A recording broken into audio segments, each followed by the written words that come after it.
The Promise. Fort Knox, Kentucky, summer of 1968.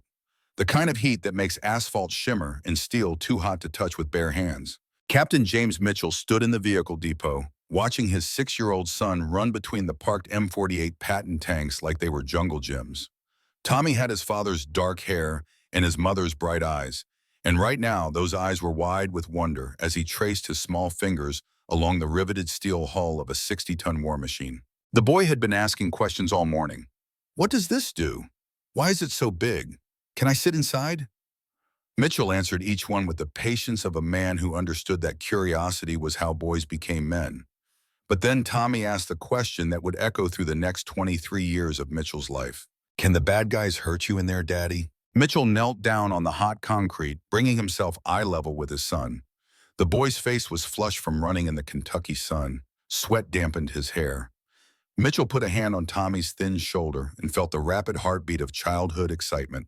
Steel never fails, son. When I'm in that tank, nothing can touch me. Tommy smiled, the kind of pure, believing smile that only children can manage. The kind of smile that makes fathers want to move mountains and stop bullets and reshape the world into something safe. Mitchell didn't know it then, but he had just made a promise he would spend half his life trying to keep, and the trying would cost him nearly everything. Sarah Mitchell appeared at the gate, waving them toward the family sedan. She wore a yellow sundress and her hair was pinned up against the heat. Even from 50 yards away, Mitchell could see the concern in her expression. She had heard the promise, too. On the drive home, Tommy fell asleep in the back seat, his small chest rising and falling with the shallow breaths of his chronic asthma. The boy had struggled with breathing problems since he was 3. Sarah's hand found Mitchell's on the gear shift. Don't make promises you can't keep, she said quietly. Mitchell kept his eyes on the road. I meant it. I know you did.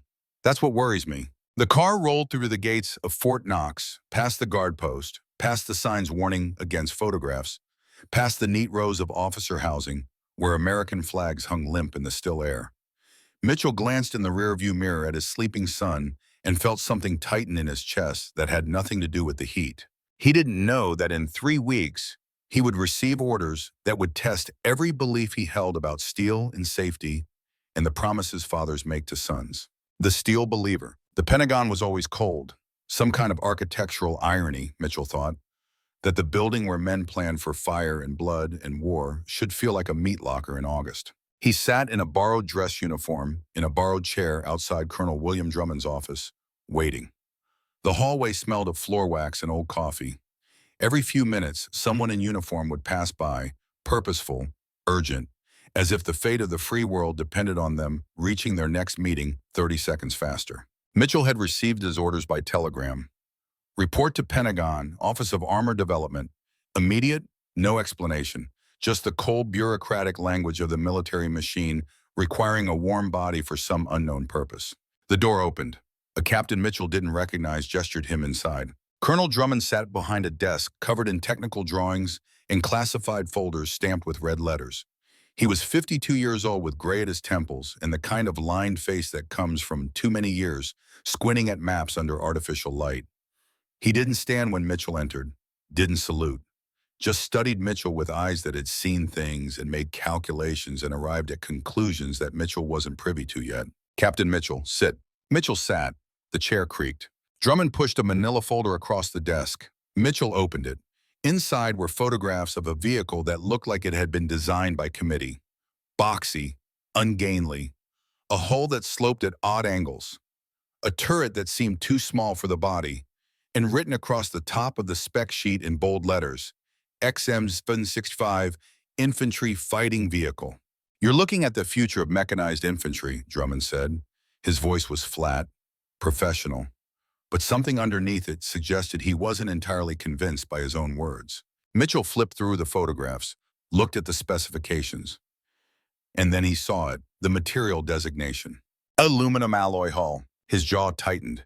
He closed the folder and met Drummond's eyes. Sir, with respect, I don't put my boys in aluminum coffins. The words came out harder than Mitchell intended, but he had earned the right to speak them.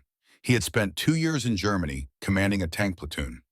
He had seen what happened when armor failed, had pulled a burned man from an M113 armored personnel carrier after a training accident where a diesel fire had turned aluminum into a funeral pyre. Steel or nothing. That was Mitchell's creed. The metal that had won 2 world wars. The metal that stopped bullets and shaped empires and kept sons safe so they could grow up to have sons of their own. Drummond's expression didn't change. He reached into his desk drawer and pulled out another folder. This one thicker, heavier.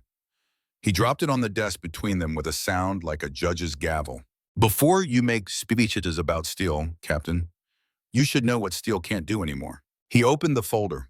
Inside were after-action reports from a war Mitchell had barely heard about. The Yom Kippur War, October 1973, just months ago. Arab forces had launched a surprise attack on Israel during the holiest day of the Jewish calendar. The fighting had been brutal and brief and had introduced a weapon that changed everything. The RPG-7, Soviet-made, shoulder-fired, capable of penetrating 12 inches of rolled homogeneous steel at 300 meters. Drummond spread photographs across his desk like a card dealer showing a losing hand. Israeli M48 tanks, the same model Mitchell commanded, burning in the Sinai Desert. Steel hulls peeled open like tin cans, turrets blown 20 feet from their rings. And bodies. Always bodies. In 3 weeks of fighting, the Arabs destroyed 840 Israeli tanks, Drummond said. Most of them killed by RPGs. Your steel coffins, Captain. Every single one. Mitchell stared at the photographs, tried to process what he was seeing.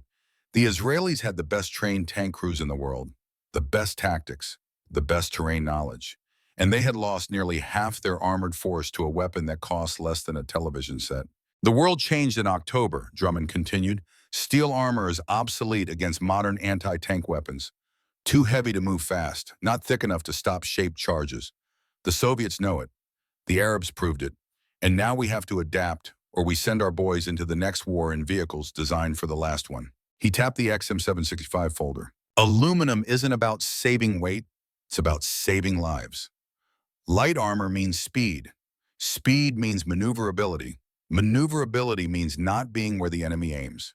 And if you do get hit, aluminum doesn't fragment like steel, doesn't trap heat like steel, doesn't turn into shrapnel that kills your own crew. Mitchell wanted to argue, wanted to cite statistics and metallurgy in every conversation he had ever had with old-timers who swore by American steel. But the photographs on Drummond's desk told a story that his convictions couldn't refute. Still, he tried. Sir, I've seen aluminum burn. Drummond nodded slowly. Then he stood up and walked to the window overlooking the Pentagon courtyard. For a long moment, he said nothing, just stared out at the parking lots and the people coming and going in their daily dance of military routine. When he spoke again, his voice was different, quieter. The voice of a man sharing something he had kept locked away for decades. My father died in France, August 1944. 3rd Armored Division. His Sherman took an 88mm round through the hull. The Sherman had aluminum components, transmission housing, engine parts. When that round hit, the aluminum burned hot enough to melt steel. He turned from the window and looked at Mitchell with eyes that suddenly seemed much older. I was 2 years old. Never knew him. Grew up with a photograph and a folded flag and a mother who cried every August 14th. Drummond walked back to his desk but didn't sit. Just placed both hands on the surface and leaned forward. I spent 30 years in the Army, Captain. Worked my way up from lieutenant to colonel. And now the Pentagon wants me to order American boys into aluminum vehicles, into the same metal that killed my father. Do you think I want this? The question hung in the air between them. Mitchell suddenly understood that this wasn't a briefing, this was a confession. The orders came from the top, Drummond said. Congress approved the funding. Industry built the prototypes. The war in Vietnam taught us we need something better than the M113, something that can fight, not just transport. And every engineer, every analyst, every wargame simulation says aluminum is the answer. He picked up the XM765 folder and held it out to Mitchell. I need someone to test it. Someone who will be honest about what works and what doesn't. Someone who cares more about the boys inside than the theories behind it. Your commander says you're that someone. Mitchell took the folder. It felt heavier than paper should. And if the tests show it's a death trap, then we go back to the drawing board. But we won't know until someone puts it through its paces. Real world, no simulations, no computer models, just a soldier and a machine and the truth of what happens when they meet. Mitchell looked down at the folder in his hands, thought about Tommy asking if the bad guys could hurt him. Thought about the promise he had made on hot asphalt under a Kentucky sun. "I'll do it," he said, "but I test it first. Myself, before any of my men touch it. If I'm not satisfied it can keep them alive, I walk away and you find someone else." Drummond extended his hand. They shook. The colonel's grip was firm, but not aggressive. The handshake of two men who both understood they were being asked to gamble with other people's sons and had to pretend they knew the odds. "Report to Fort Benning in 2 weeks," Drummond said. "You'll meet the FMC team there. They'll brief you on the technical specs." Mitchell nodded, stood, saluted, walked out of the office and down the cold hallway and out into the August heat of Washington, D.C. He called Sarah from a payphone outside Union Station. "I'm taking a new assignment," he told her. "Where?" "Georgia. Fort Benning." "For how long?" "I don't know." There was silence on the line. Then Sarah's voice, careful and controlled. "Tommy starts first grade next month." "I know. He's been asking when you're coming home." "I'll be home for a week before I ship out." More silence. Mitchell could hear his son's voice in the background, asking who was on the phone. "Be careful, James," Sarah said finally. "Whatever they're asking you to do." He wanted to tell her about Drummond's father, about the burning Shermans and the promise colonels make when they send other men's sons to test theories. But classified was classified and marriage was marriage, and some walls you couldn't cross even for love. "I will," he said. He hung up, bought a train ticket back to Kentucky, and spent the entire 6-hour ride staring out the window at America rolling past, wondering if he had just agreed to betray every principle he thought he believed in, or if principles themselves were just another word for yesterday's answers to tomorrow's questions. The Father's Burden. Fort Benning, Georgia, September 1968. The air thick with humidity and pine pollen, and the smell of diesel fuel from the tank ranges. Mitchell met Dr. Margaret Kellerman in a Quonset hut that served as a makeshift briefing room. She was 38 years old with sharp features and sharper eyes, and the kind of precise handshake that suggested she had spent her entire career proving she belonged in rooms full of men. She worked for FMC Corporation, food machinery company. The name was a relic from World War I when they made fruit peelers and vegetable cutters for the Army. Now they made armored vehicles. The transition from produce to war machines was never explained in the official histories, but Mitchell supposed it made sense in some industrial logic he didn't care to understand. Dr. Kellerman wore slacks and a white button-down shirt and sensible shoes. And when she spoke about aluminum alloy stress tolerances and shape charge penetration mechanics, she did so with the casual authority of someone who had forgotten more about metallurgy than most men would ever learn. "The XM765 uses 7039 aluminum alloy," she said, pointing to a cutaway diagram pinned to the wall. "Same material as aircraft fuselages. High strength-to-weight ratio, excellent ductility, and contrary to popular belief, very good energy absorption characteristics when properly designed." She looked at Mitchell directly. "Your colonel told me you don't trust aluminum." Mitchell chose his words carefully. "I've seen what happens when it burns." Kellerman nodded. She walked to a table in the corner and picked up 2 metal plates, one steel, one aluminum, both about the size of dinner plates and an inch thick. She held them up side by side. Steel fragments when hit by a shaped charge. The explosion creates secondary projectiles that kill crew members who would have survived the initial penetration. Aluminum deforms, bends, absorbs energy through plastic deformation rather than brittle fracture. She dropped the steel plate on the table with a metallic clang. "My husband died in an M60 tank 2 years ago. Training accident in Germany. Ammunition fire. The steel armor kept the explosion contained. It also kept the heat contained. He burned to death trapped inside a steel box that was doing exactly what it was designed to do." Mitchell felt the air go out of his lungs. "I'm sorry." Kellerman's expression didn't change. She set the aluminum plate down gently beside the steel one. "I don't want sympathy, Captain. I want you to understand that every material has failure modes. Steel fails by being too rigid. Aluminum fails by being too combustible. But in the specific threat environment we face today, against shaped charge warheads and rocket-propelled grenades, aluminum with proper design gives crews a better chance of walking away." She paused, looked at him with eyes that had already shed their tears, and moved on to the harder work of making sure other women didn't become widows for the same reasons she had. "I'm not asking you to trust aluminum, Captain. I'm asking you to trust physics and to test the vehicle honestly. If it fails, tell me how and I'll fix it. If it succeeds, tell me that too. But don't let your fear of fire make you blind to the numbers." Mitchell looked at the 2 metal plates sitting side by side on the table.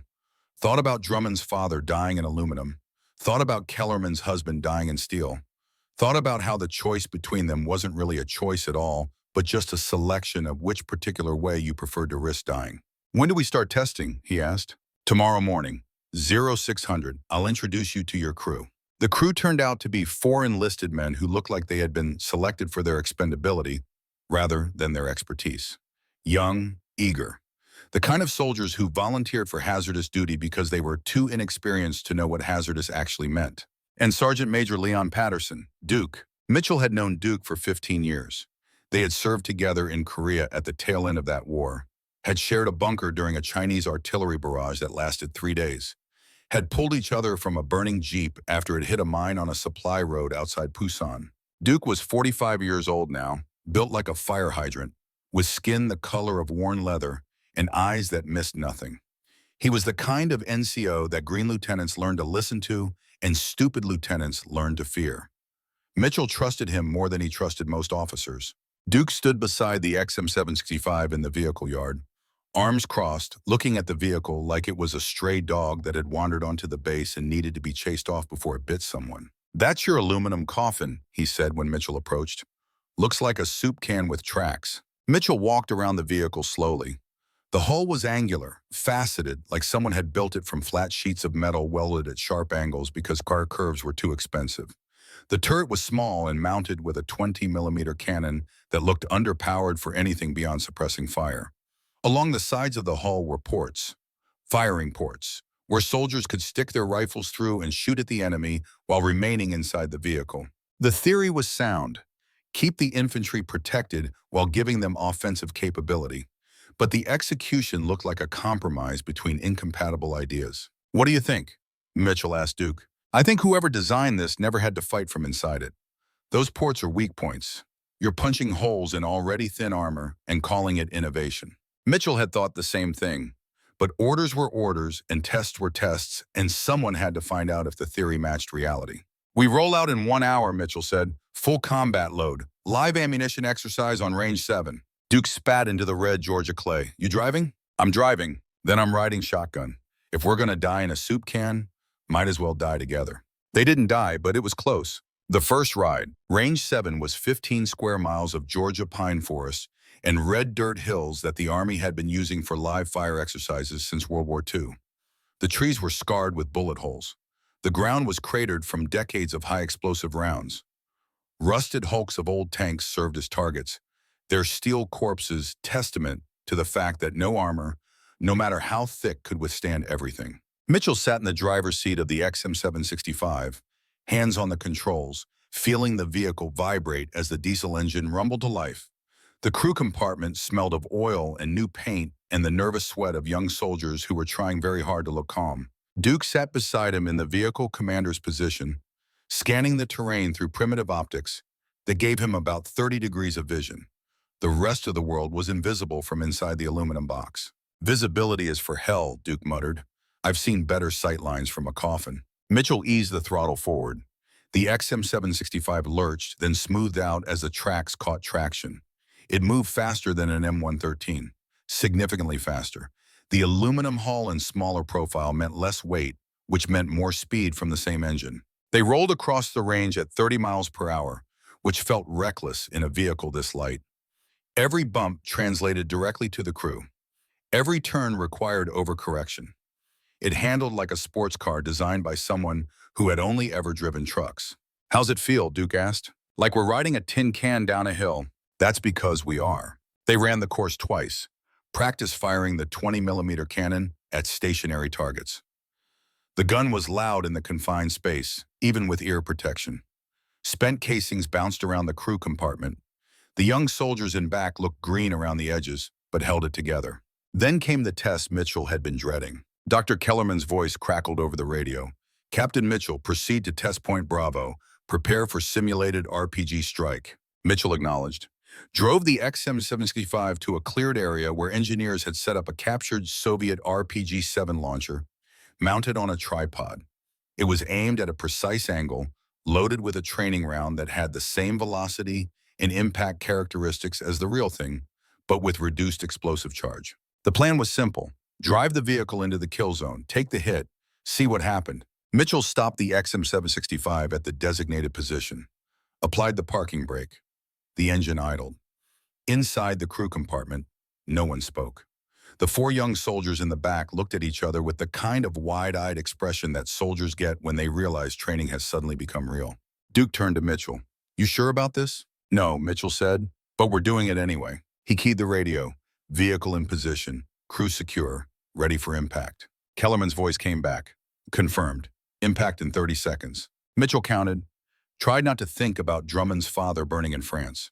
Tried not to think about Tommy asking if the bad guys could hurt him. Tried to focus on the simple, mechanical reality of what was about to happen. Metal meets explosive. Physics takes over. Men live or die based on decisions made by engineers who would never sit where Mitchell sat now. The RPG struck the front glacis plate at a 20-degree angle. The sound was like the end of the world compressed into a microsecond. A crack and a boom and a shriek of tortured metal all happening simultaneously. The vehicle rocked backward on its suspension. Smoke filled the crew compartment. Mitchell's ears rang despite the protection. But he was alive. He looked down. His hands were still on the controls. No blood, no fire. The aluminum hull had a fist-sized hole punched through it just above the driver's position. But the round had penetrated at an angle and exited through the roof without hitting anyone. "Sound off!" Duke shouted. One by one, the crew reported in, shaken, ears ringing, but alive. Mitchell keyed the radio with hands that trembled just slightly. "Strike successful. Crew status green. Vehicle is still mobile." Kellerman's voice came back, professional and calm. "Copy that. Proceed to debriefing area." Mitchell drove the damaged XM765 back across the range. The hole in the hull whistled as air rushed through it. The smell of explosive residue mixed with the smell of aluminum that had been heated to near melting point. They parked beside the Quonset hut. Engineers swarmed the vehicle immediately, taking measurements, photographing the damage, arguing in technical language about penetration angles and energy transfer coefficients. Mitchell climbed out on legs that felt like water. Duke followed. They stood together in the Georgia sun, not speaking, just breathing and being alive and processing what had just happened. Dr. Kellerman approached with a clipboard. Her expression was neutral, but Mitchell caught something in her eyes. Relief, maybe, or vindication. "The aluminum performed as predicted," she said. "Penetration occurred, but without catastrophic failure. In a steel hull of equivalent thickness, the shape charge would have created secondary fragmentation that likely would have killed or seriously wounded the driver." Mitchell looked at the hole in the vehicle. Clean edges, no jagged steel fragments, just a precise puncture where physics had done what physics does. "We got lucky," he said. Kellerman shook her head. "Luck is random. This was engineering. The aluminum bent rather than shattered. Absorbed energy through deformation. That's not luck, Captain. That's materials science working exactly as designed." Duke walked over, running his hand along the damaged hull. "Still think it's a death trap?" he asked Mitchell. Mitchell didn't answer right away. He was thinking about the four young soldiers in the back of the vehicle who had just taken an RPG hit and walked away without a scratch. Thinking about how his entire career he had believed steel was the answer, and now physics was telling him he had been wrong. "I think," Mitchell said slowly, "that maybe I've been fighting yesterday's war." Duke nodded, then his expression darkened. "But those firing ports are still weak points.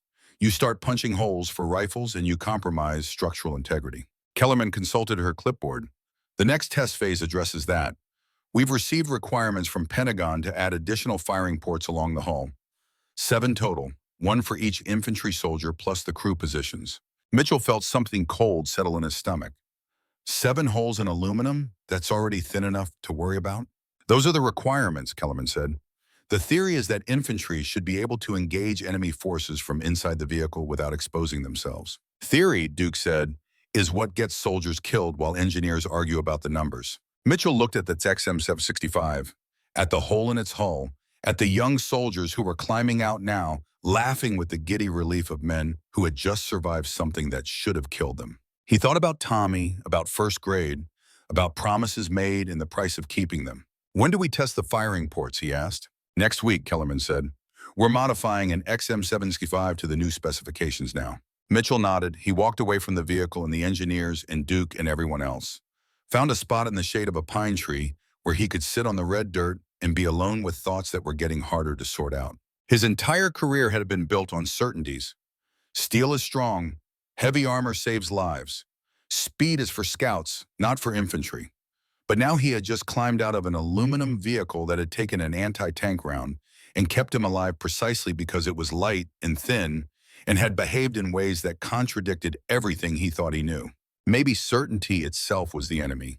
Maybe the willingness to question what you believed was what separated soldiers who learned from soldiers who died. He sat in the shade for 20 minutes, thought about Drummond's confession, about Kellerman's dead husband, about Duke's loyalty and Tommy's asthma, and Sarah's warning not to make promises he couldn't keep. When he stood up and walked back to the motor pool, he had made a decision. He would see this through, would test the vehicle honestly, would document what worked and what didn't. And if the aluminum proved itself, he would have to find the courage to admit he had been wrong about everything. The hard part, he was beginning to realize, wasn't testing the vehicle. The hard part was testing himself. Duke's sacrifice. The modified XM765 arrived at Fort Benning in early October.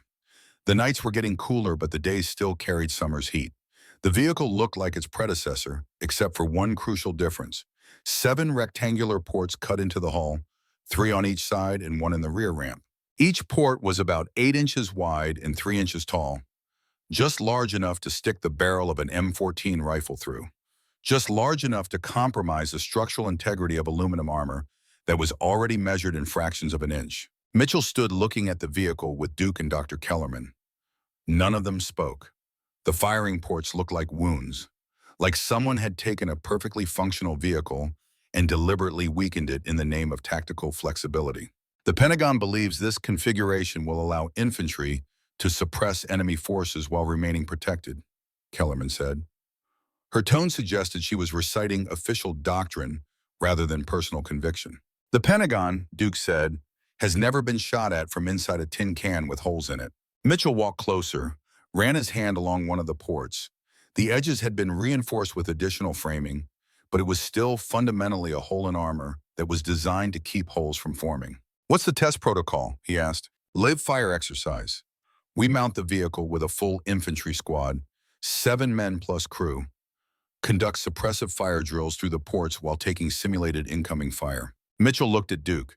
The sergeant major's expression was dark. "I don't like it," Duke said quietly. "Something about this feels wrong." Mitchell didn't like it either.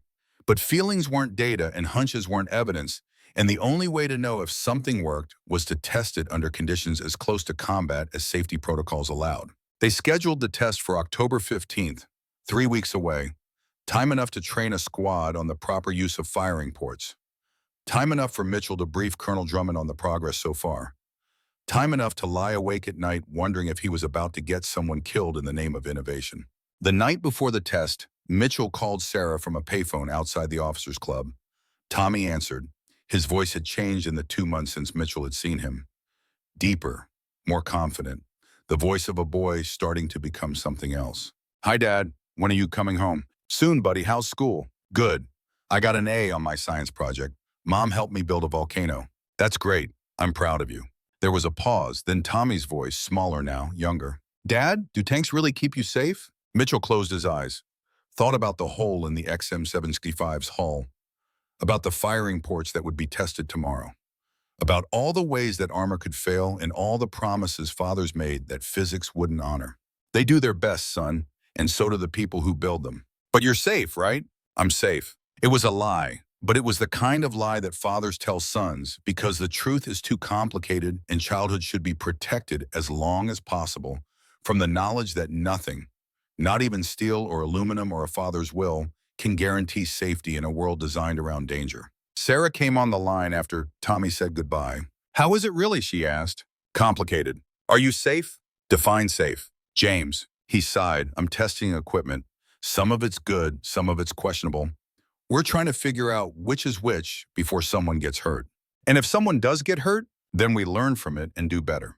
That's a cold way to talk about human lives. Mitchell watched a group of young officers walk past, laughing about something, alive and unaware that somewhere in the world, engineers were making decisions that would determine whether men like them lived or died in future wars they couldn't imagine yet.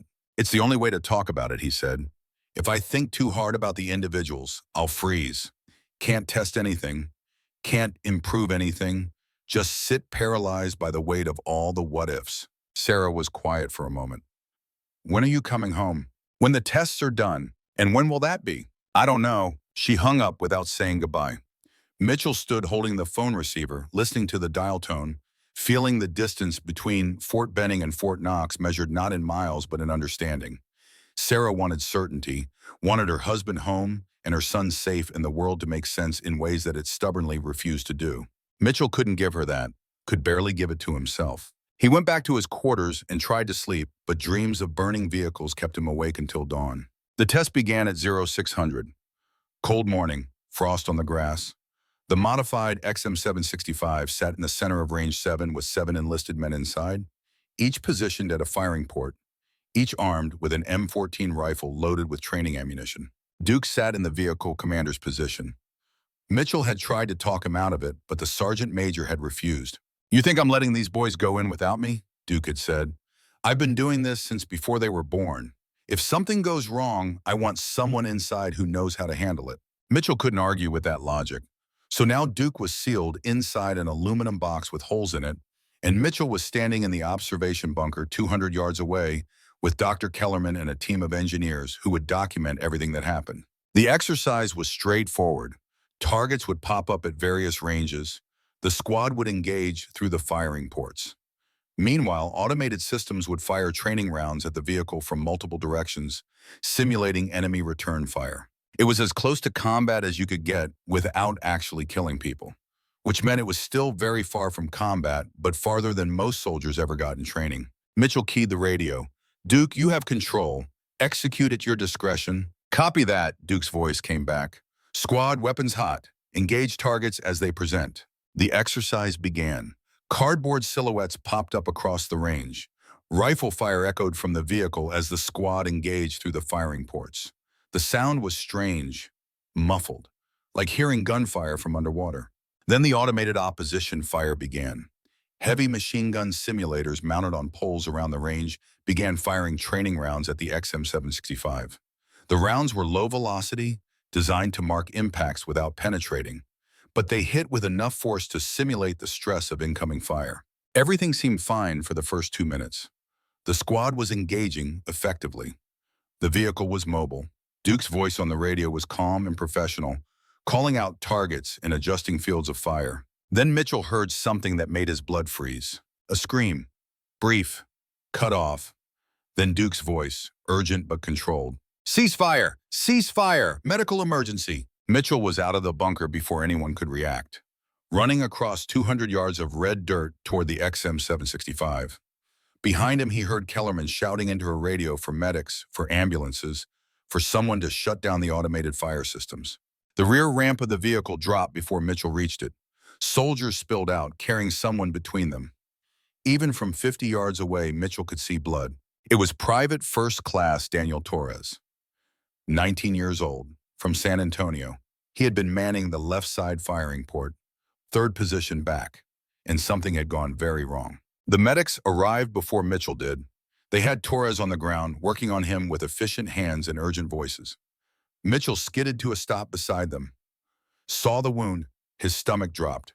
Torres had been firing through the port when one of his own spent casings had ejected at the wrong angle, bounced off the interior hull, and struck him in the face.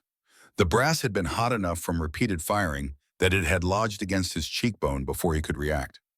Then, in his panic to brush it away, he had flinched backward just as another soldier's rifle discharged in the confined space. The muzzle blast at close quarters in an enclosed aluminum box had ruptured Torres's eardrum and caused a severe concussion. The brass burn on his face was ugly but superficial. The hearing damage was permanent. Duke climbed out of the vehicle, his face gray with anger and something else. Something that looked like betrayal. He walked directly to Mitchell, stood close, spoke quietly but with absolute conviction. "That vehicle is a crew killer. The ports create crossfire hazards. The confined space amplifies muzzle blast. The aluminum conducts heat and sound in ways that turn every system's failure into a casualty." Mitchell didn't have an answer. He watched the medics load Torres into an ambulance. 19 years old, permanently deaf in one ear. all because engineers had decided infantry needed to fire from inside the vehicle. Dr. Kellerman approached, clipboard in hand, expression professionally neutral. "I'll need to interview the crew," she said. "Document the sequence of events. Determine if this was operator error or design flaw." "It was both," Duke said. "The operator made a mistake because the design made mistakes inevitable." Kellerman looked at Mitchell. "Your assessment, Captain?" Mitchell stared at the XM-765, at the firing ports that had seemed like such a reasonable idea in Pentagon briefing rooms, but had just hospitalized a teenager in the real world, where metal and flesh and physics collided without caring about theories. "The ports are a hazard," he said, slowly. "In their current configuration, they create more risk than capability. I'm recommending we suspend further testing until redesign." Dr. Kellerman made notes. Duke walked away without another word. Mitchell stood alone in the morning sun, watching the ambulance disappear toward the base hospital, and felt the weight of command in ways he never had before. He had approved the test, had put those men in that vehicle, had believed that good intentions and careful planning could somehow protect soldiers from the fundamental reality that war machines were designed to kill, and sometimes they didn't discriminate between friend and enemy. That night, he wrote 2 reports, one official, documenting the incident in technical language about confined space hazards and acoustic trauma. One personal, to Colonel Drummond, stating plainly that the firing port concept needed serious reconsideration before any more soldiers got hurt. 3 days later, he received Drummond's response. The colonel agreed. The firing ports would be reduced in number and repositioned. The XM-765 program would be put on hold pending redesign. But Drummond's letter ended with a paragraph that Mitchell read 3 times. "Captain Mitchell, you made a difficult call based on incomplete information. That is the nature of development testing. Private Torres will recover. You cannot let one accident stop the program. The Soviets are building the BMP infantry fighting vehicle, 20,000 of them. If we don't have something to counter them, the next casualties won't be training accidents. They'll be war dead, and there will be a lot more than one." Mitchell folded the letter and put it in his footlocker. Tried to tell himself that Drummond was right, that one injury didn't invalidate the mission, that the bigger picture mattered more than any single soldier. But when he closed his eyes, he saw Tor's face, 19 years old, hearing gone, all because someone had decided that innovation required acceptable risks, and some other person had decided which risks were acceptable. The first compromise. The XM-765 program was officially suspended in November 1968. Mitchell remained at Fort Benning through the winter, conducting additional tests on other variants, working with Kellerman and her team to document everything they had learned about aluminum armor and infantry fighting vehicle design. Duke transferred to another unit. Before he left, he and Mitchell met one final time at the officers' club. They drank whiskey and didn't talk about the test, didn't talk about Torres, just sat in companionable silence the way old soldiers do when words would only make things worse. Finally, as Duke stood to leave, he put a hand on Mitchell's shoulder. "You did the right thing calling off the test," he said, "but that doesn't mean it feels right." Mitchell nodded. "Nothing about this feels right. That's because it isn't. But someone has to do it anyway." Duke walked out. Mitchell didn't see him again for 3 years. By March 1969, the redesign was complete. The XM-765 became the XM-701, then evolved into something called the XM-723. Fewer firing ports, smaller squad capacity, more emphasis on the vehicle's weapon systems rather than the infantry inside. Mitchell documented it all, wrote reports, conducted tests, became the Army's reluctant expert on a weapon system he still wasn't sure he believed in. In May, he got orders, transferred to Germany, 3 years, tank command, a return to steel and certainty and the comfortable, familiar weight of real armor. He flew home to Fort Knox for a week before deploying overseas. Tommy was almost 7 now, taller. His asthma had improved. He had a collection of model tanks that filled an entire shelf in his bedroom. Sarah met Mitchell at the door. They held each other for a long time without speaking. When they finally pulled apart,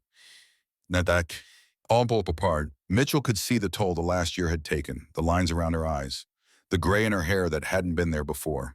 Tommy ran up and hugged his father's legs. Mitchell lifted him up, surprised at how heavy the boy had become. "Did you make the tanks better, Daddy?" Mitchell thought about Torres, about Duke, about the XM-765 with holes in its hull, and the difficult math of trying to protect people while also giving them tools to fight. "I tried, buddy, but it's complicated." That night, after Tommy was asleep, Mitchell and Sarah sat on the back porch and watched fireflies in the Kentucky darkness. "I'm going to Germany for 3 years," Mitchell said.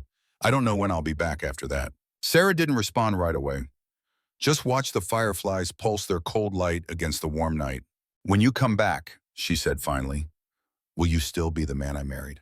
Mitchell didn't know how to answer that. Wasn't sure he was still that man now. The last year had changed something fundamental, had shown him that certainty was a luxury and command meant making choices where every option was wrong in different ways, and the only real sin was pretending otherwise. "I don't know," he said honestly. Sarah reached over and took his hand. "Well, I'll be here when you figure it out." They sat in silence. The fireflies continued their ancient dance. Somewhere in Georgia, engineers were redesigning vehicles based on tests that had hurt people in the name of protecting them.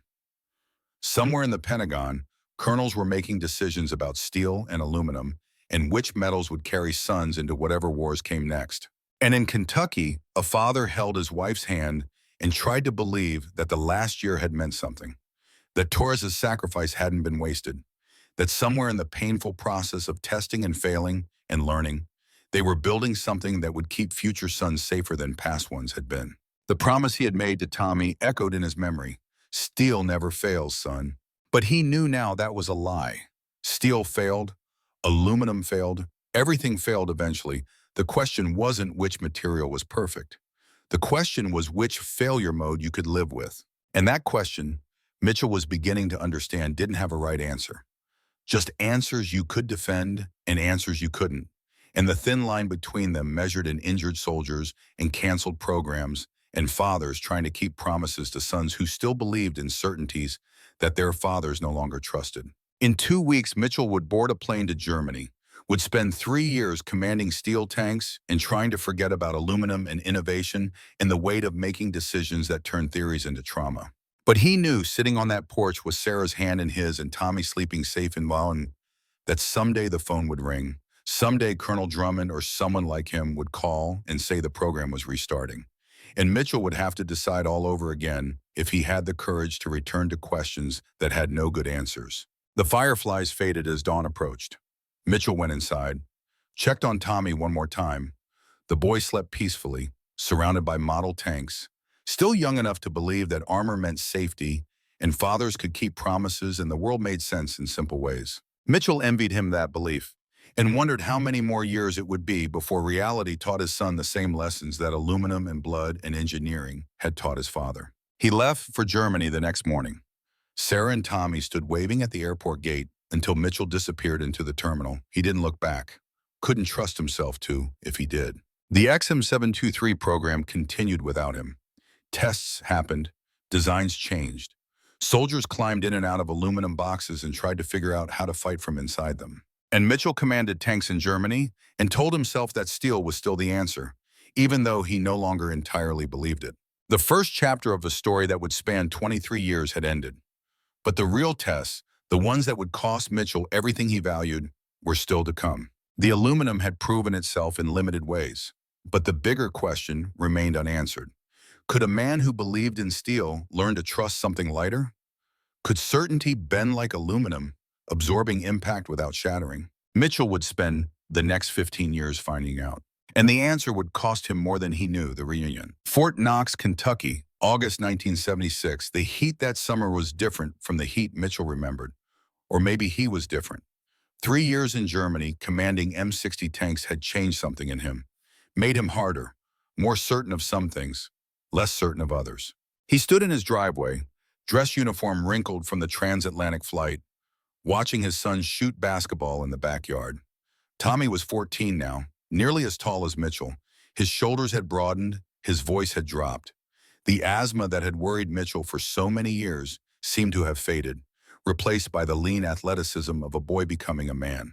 Mitchell had missed it, all of it, the growth, the change, the 1,000 small moments that added up to transformation. Tommy saw him standing there and stopped mid-shot.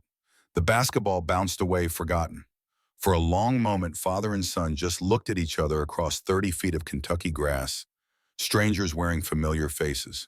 Then Tommy picked up the ball and went back to shooting. Didn't say hello, didn't run over for a hug, just continued the drill like his father's return was no more remarkable than the mailman arriving. Sarah appeared at this back door, wiping her hands on a kitchen towel. She had cut her hair short. It made her look older. Or maybe she was older and Mitchell had just forgotten because photographs don't age the way people do. He's angry, she said quietly. Has been for 3 years. Mitchell nodded. Can't blame him. You could try explaining. Why you had to go, why it took so long. I was serving my country. Sarah's expression didn't change, but something in her eyes went cold. You were hiding from a choice you made. Don't pretend it was about patriotism. The words hit harder than any enemy fire Mitchell had faced in Germany. Maybe because they were true. Maybe because Sarah had always seen through the uniforms and the medals and the official justifications to the man underneath who was just trying to survive decisions that had no good outcomes. He went inside without responding, unpacked his duffel bag in a bedroom that felt unfamiliar despite being his own, sat on the bed and realized he didn't know how to be a father to a son who had grown up without him. That night at dinner, Tommy spoke 3 words. Pass the salt. Mitchell tried to start conversations about school, about basketball, about anything that might bridge the distance. But every attempt died in the silence of a 14-year-old's contempt. After Tommy went to bed, Sarah poured 2 glasses of whiskey and sat across from Mitchell at the kitchen table. He thinks you chose tanks over him, she said. And maybe you did. I was following orders. You volunteered for Germany. Don't rewrite history. Mitchell drank his whiskey. The burn felt appropriate. I thought I was done with the aluminum program. Thought if I went away long enough, someone else would figure it out. And did they? Sarah slid a manila envelope across the table. It had arrived yesterday. Official Pentagon letterhead. Orders to report to Fort Knox Armored Development Center. Effective immediately. Mitchell opened it, read the orders, felt something heavy settle in his chest. They're restarting this program, Sarah said. Something called the XM723. They want you back. I'm not going. She laughed. A short, bitter sound. Yes, you are. Because that's who you are. The man who can't walk away from broken things. I'm not that man anymore. Sarah reached across and touched his hand. The gesture was gentle, but her words weren't. You've always been that man. It's why I married you. It's why Tommy's angry at you. It's why you're going to take those orders and leave us again. Because broken things need fixing and you can't stand the thought of someone else doing it wrong. Mitchell looked at his wife. 14 years of marriage, 2 long deployments, a son who wouldn't speak to him, and still she knew him better than he knew himself. What if I stay this time? What if I request different orders? Sarah withdrew her hand, picked up her whiskey glass, stared into it like it held answers. Then Tommy will still be angry, but for different reasons. He'll grow up wondering why his father was a coward who walked away from hard things. And that might be worse than growing up with a father who's absent but principled. There's no winning here. No, Sarah agreed, there isn't. Welcome home, James. She finished her whiskey and went to bed. Mitchell sat alone in the kitchen until dawn, holding the envelope, knowing he would report to the Armored Development Center in the morning because Sarah was right and that made everything harder instead of easier. The turret problem. The XM723 looked different from the vehicles Mitchell had tested 8 years earlier. Sleeker, more aggressive. The hull angles were sharper, the turret was larger, and mounted on top was a weapon that made Mitchell's jaw tighten with something between admiration and dread. The M242 Bushmaster, 25mm chain gun, rate of fire selectable between single shot, 100 rounds per minute or 200 rounds per minute, effective range over 2 kilometers, capable of penetrating light armor and destroying soft targets with devastating efficiency. This was no longer a battle taxi with a pop gun. This was a fighting vehicle.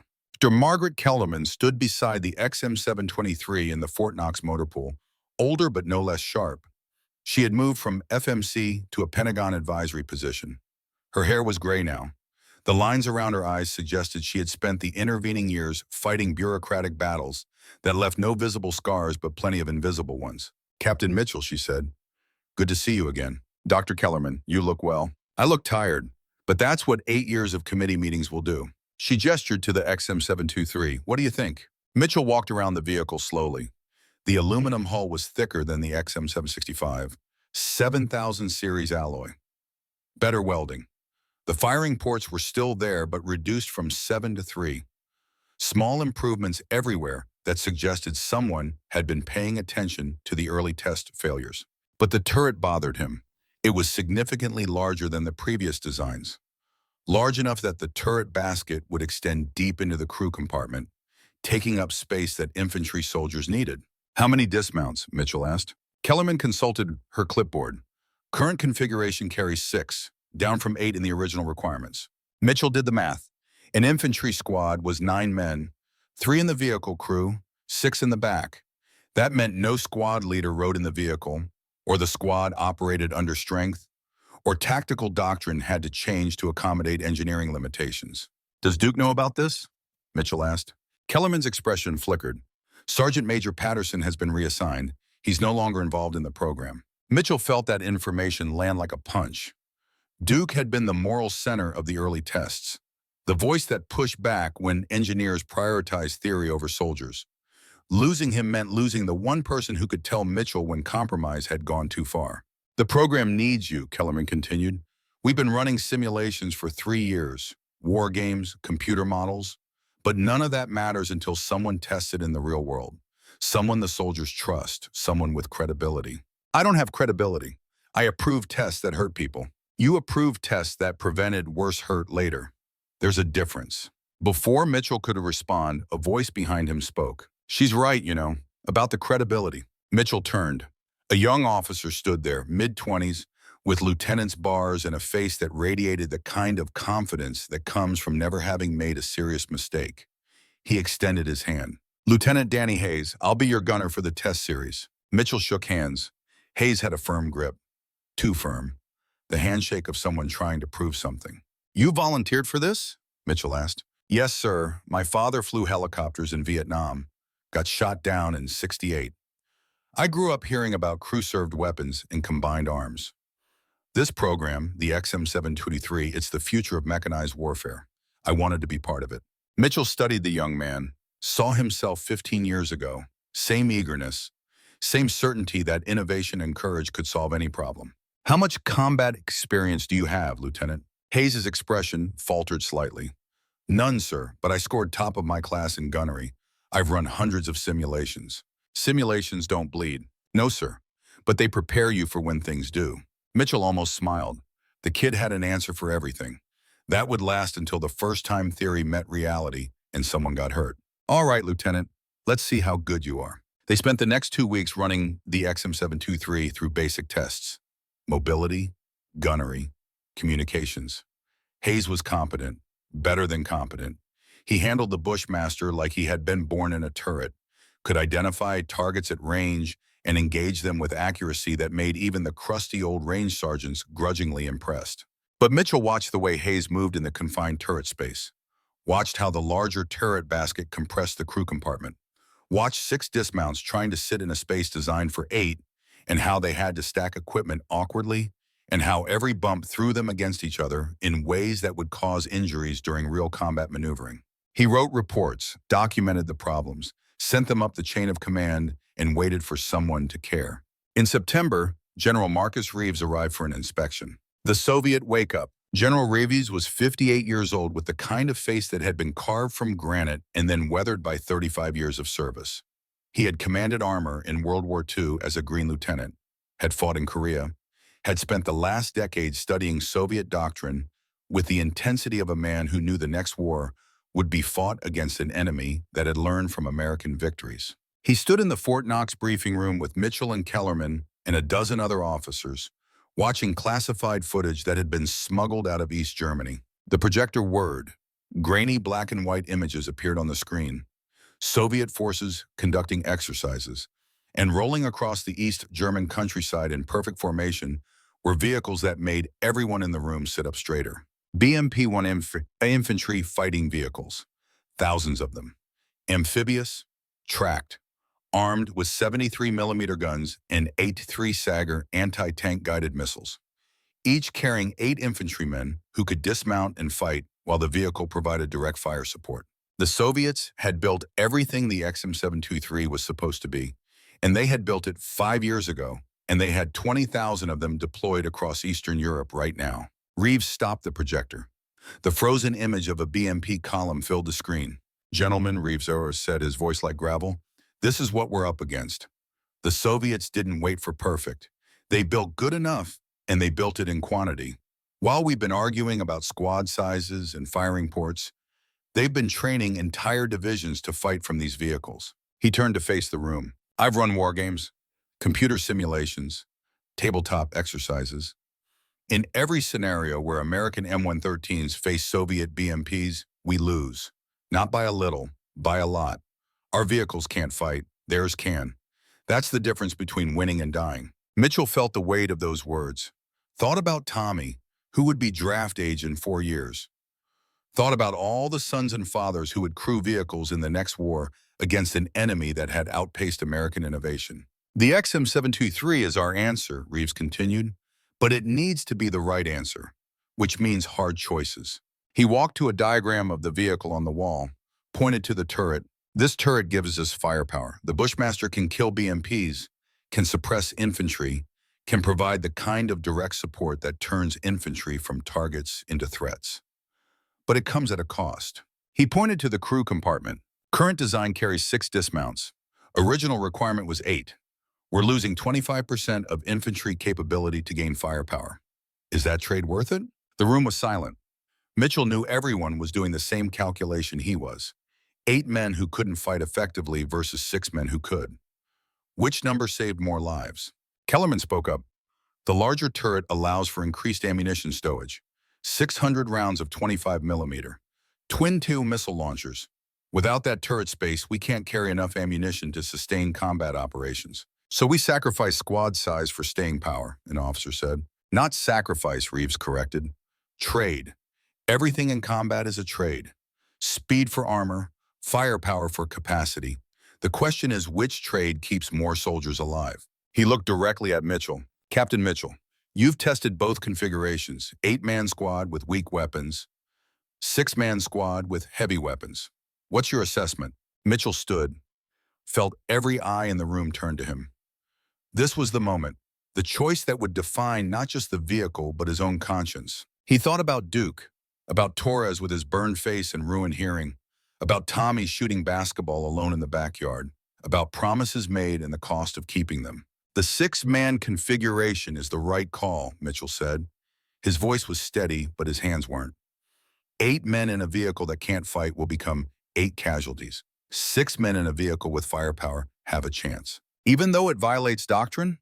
Even though squad leaders will have to reorganize their entire tactical approach? Yes, sir. Because doctrine that gets people killed needs to change. Reeves nodded slowly. That's the answer I needed to hear. After the briefing, Mitchell found himself alone in the parking lot, watching the sun set over Fort Knox. His hands were shaking. He had just approved a decision that would fundamentally alter how the Army fought, had chosen firepower over numbers, had decided that 6 was better than 8. And somewhere he knew Duke would hear about it, would know that Mitchell had made the choice that Duke had always feared, would probably never forgive him for it. Footsteps behind him, Lieutenant Hayes approached, uncertain. Sir, that was the right call. In there, the right call. Mitchell didn't turn around. How do you know, Lieutenant? You've never had to choose which of your men lives and which ones don't get a seat. I trust the numbers, sir. The simulations show 6-man squads who with heavy weapons outperform 8-man squads with rifles in every engagement scenario. The simulations don't know what it's like to tell 2 soldiers they don't get to ride because there's no room for them. But those 6 who do ride have a better chance of coming home. Mitchell finally looked at Hayes, saw the young officer's absolute conviction, the certainty that math and modeling could solve moral problems. You're right, Mitchell said, and that's what makes it hard. Hayes looked confused. Sir, if you were wrong, I could override you, but you're right. The numbers support 6, the tactics support 6, every logical analysis supports 6. And I still feel like I'm betraying every soldier who ever trusted me. Sometimes leadership means making decisions that hurt. Mitchell almost laughed. Son, that's the only kind of decision leadership gets to make. The easy ones get made by privates. It's only when every choice is wrong that they need officers. He walked away, leaving Hayes standing in the parking lot, probably wondering if his new commander was stable or broken, or some combination that couldn't be separated anymore. That night, Mitchell called Sarah from his office. I did something today, he said. She waited. I approved cutting 2 men from the squad, 6 instead of 8. It's the right decision tactically, but it feels like murder. Sarah was quiet for a long moment. Then, is Tommy safer with 6 or 8? What? If Tommy has to crew one of these vehicles someday, is he safer in a squad of 8 with weak weapons or 6 with strong ones? Mitchell closed his eyes. That's not fair. None of this is fair. But answer the question. 6, he's safer with 6. Then you made the right choice. Even if it hurts. It does hurt. I know. Come home this weekend. Tommy won't talk to you, but you should be here anyway. Mitchell said he would. Hung up. Sat in his office until the cleaning crew arrived and politely asked him to leave so they could vacuum. The 6-man decision. The approval process took 8 months. Pentagon review boards, congressional oversight committees, budget negotiations. Everyone wanted to understand why the Army was building a vehicle that carried fewer soldiers than existing doctrine required. Mitchell testified 3 times, presented data, showed combat simulations, explained in careful technical language that modern warfare required firepower concentration rather than manpower distribution. But he never mentioned the real reason. The reason that kept him awake at night. The reason that made him avoid Duke's old office, even though Duke hadn't worked there in years. He had chosen 6 because 6 was the number that gave his son the best chance of survival if war came. Everything else was justification. By March 1978, the decision was final. The XM723 would carry 6 dismounts. Production would begin pending final testing. Mitchell should have felt relief, should have felt vindication. Instead, he felt hollow. He was in his office when the call came, a voice he hadn't heard in 3 years. Jim, Duke. Mitchell's hand tightened on the phone. I've been trying to reach you. I know, I didn't want to be reached. Duke, I can explain. Don't explain. Don't justify, just listen. Mitchell listened. I spent 20 years leading at 8-man squads. That's the number that works. 4 buddy teams, overlapping fields of fire, tactical flexibility. You cut to 6 and you lose all that. I know. Do you, or do you just know the numbers that some analysts gave you? Mitchell felt anger rising. Duke, I made the call I believed in. The same call you would make if you looked at the threat. Duke's laugh was bitter. I did look at the threat. I also looked at the key. You're gambling that firepower beats numbers. And maybe you're right. But when you're wrong, it won't be you paying the price. Then tell me what you would do. Tell me how to make everyone safe. Silence on the line. Long enough that Mitchell thought Duke had hung up. Finally, mainly, you can't make everyone safe. That's the lesson you should have learned 8 years ago when Torres got hurt. You keep trying to build a perfect machine. But there is no perfect machine. There's just less bad options. Mitchell absorbed that. Is 6 less bad than 8? I don't know. But I know you've spent 3 years hiding in Germany, and now you're making decisions that affect thousands of soldiers based on tests you haven't even run yet. I'm running them, starting next month.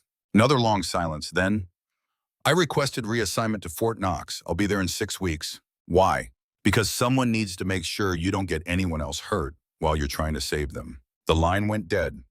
Mitchell sat holding the receiver until the dial tone became annoying enough to make him hang up. Duke was coming back. Whether to help or to judge or both, Mitchell couldn't tell. But the thought of facing his old friend across a testing range where the 6-man decision would either prove itself or fail catastrophically made Mitchell's stomach turn. He went home early that day, found Tommy in the driveway working on his car. The boy had bought a beat-up Mustang with money from a summer job and was determined to restore it himself. Mitchell watched for a minute. Tommy was good with his hands, patient, methodical, qualities he hadn't inherited from his father, but had learned by necessity from being raised largely by his mother. Need help? Mitchell asked. Tommy didn't look up from the engine. Got it handled. I could hold the flashlight. It's 3 in the afternoon. Right. Mitchell stood awkwardly for another minute, then turned to go inside. Tommy's voice stopped him. Why'd you come home early? Mitchell turned back. His son was watching him now, wrench in one hand, suspicion in his eyes. Had a rough day. Soldiers get hurt? The question was like a knife. Tommy knew, had probably always known that his father's work involved putting people in danger. Not today, Mitchell said. But I made a decision that means some soldiers won't have seats in vehicles. 6 instead of 8. Is that good or bad? I think it's good. But the man who taught me everything disagrees. Tommy went back to working on the engine. Sounds like you made a choice that pisses people off. Must be Tuesday. Mitchell almost smiled. When did you get so cynical? When I was 11 and my dad left for 3 years. The words were delivered without malice, just facts. But they hit harder than any accusation. I'm sorry, Mitchell said. Tommy shrugged. You did what you thought was right, just like you're doing now. Doesn't mean people have to like it. He pulled a part from the engine, examined it, set it aside.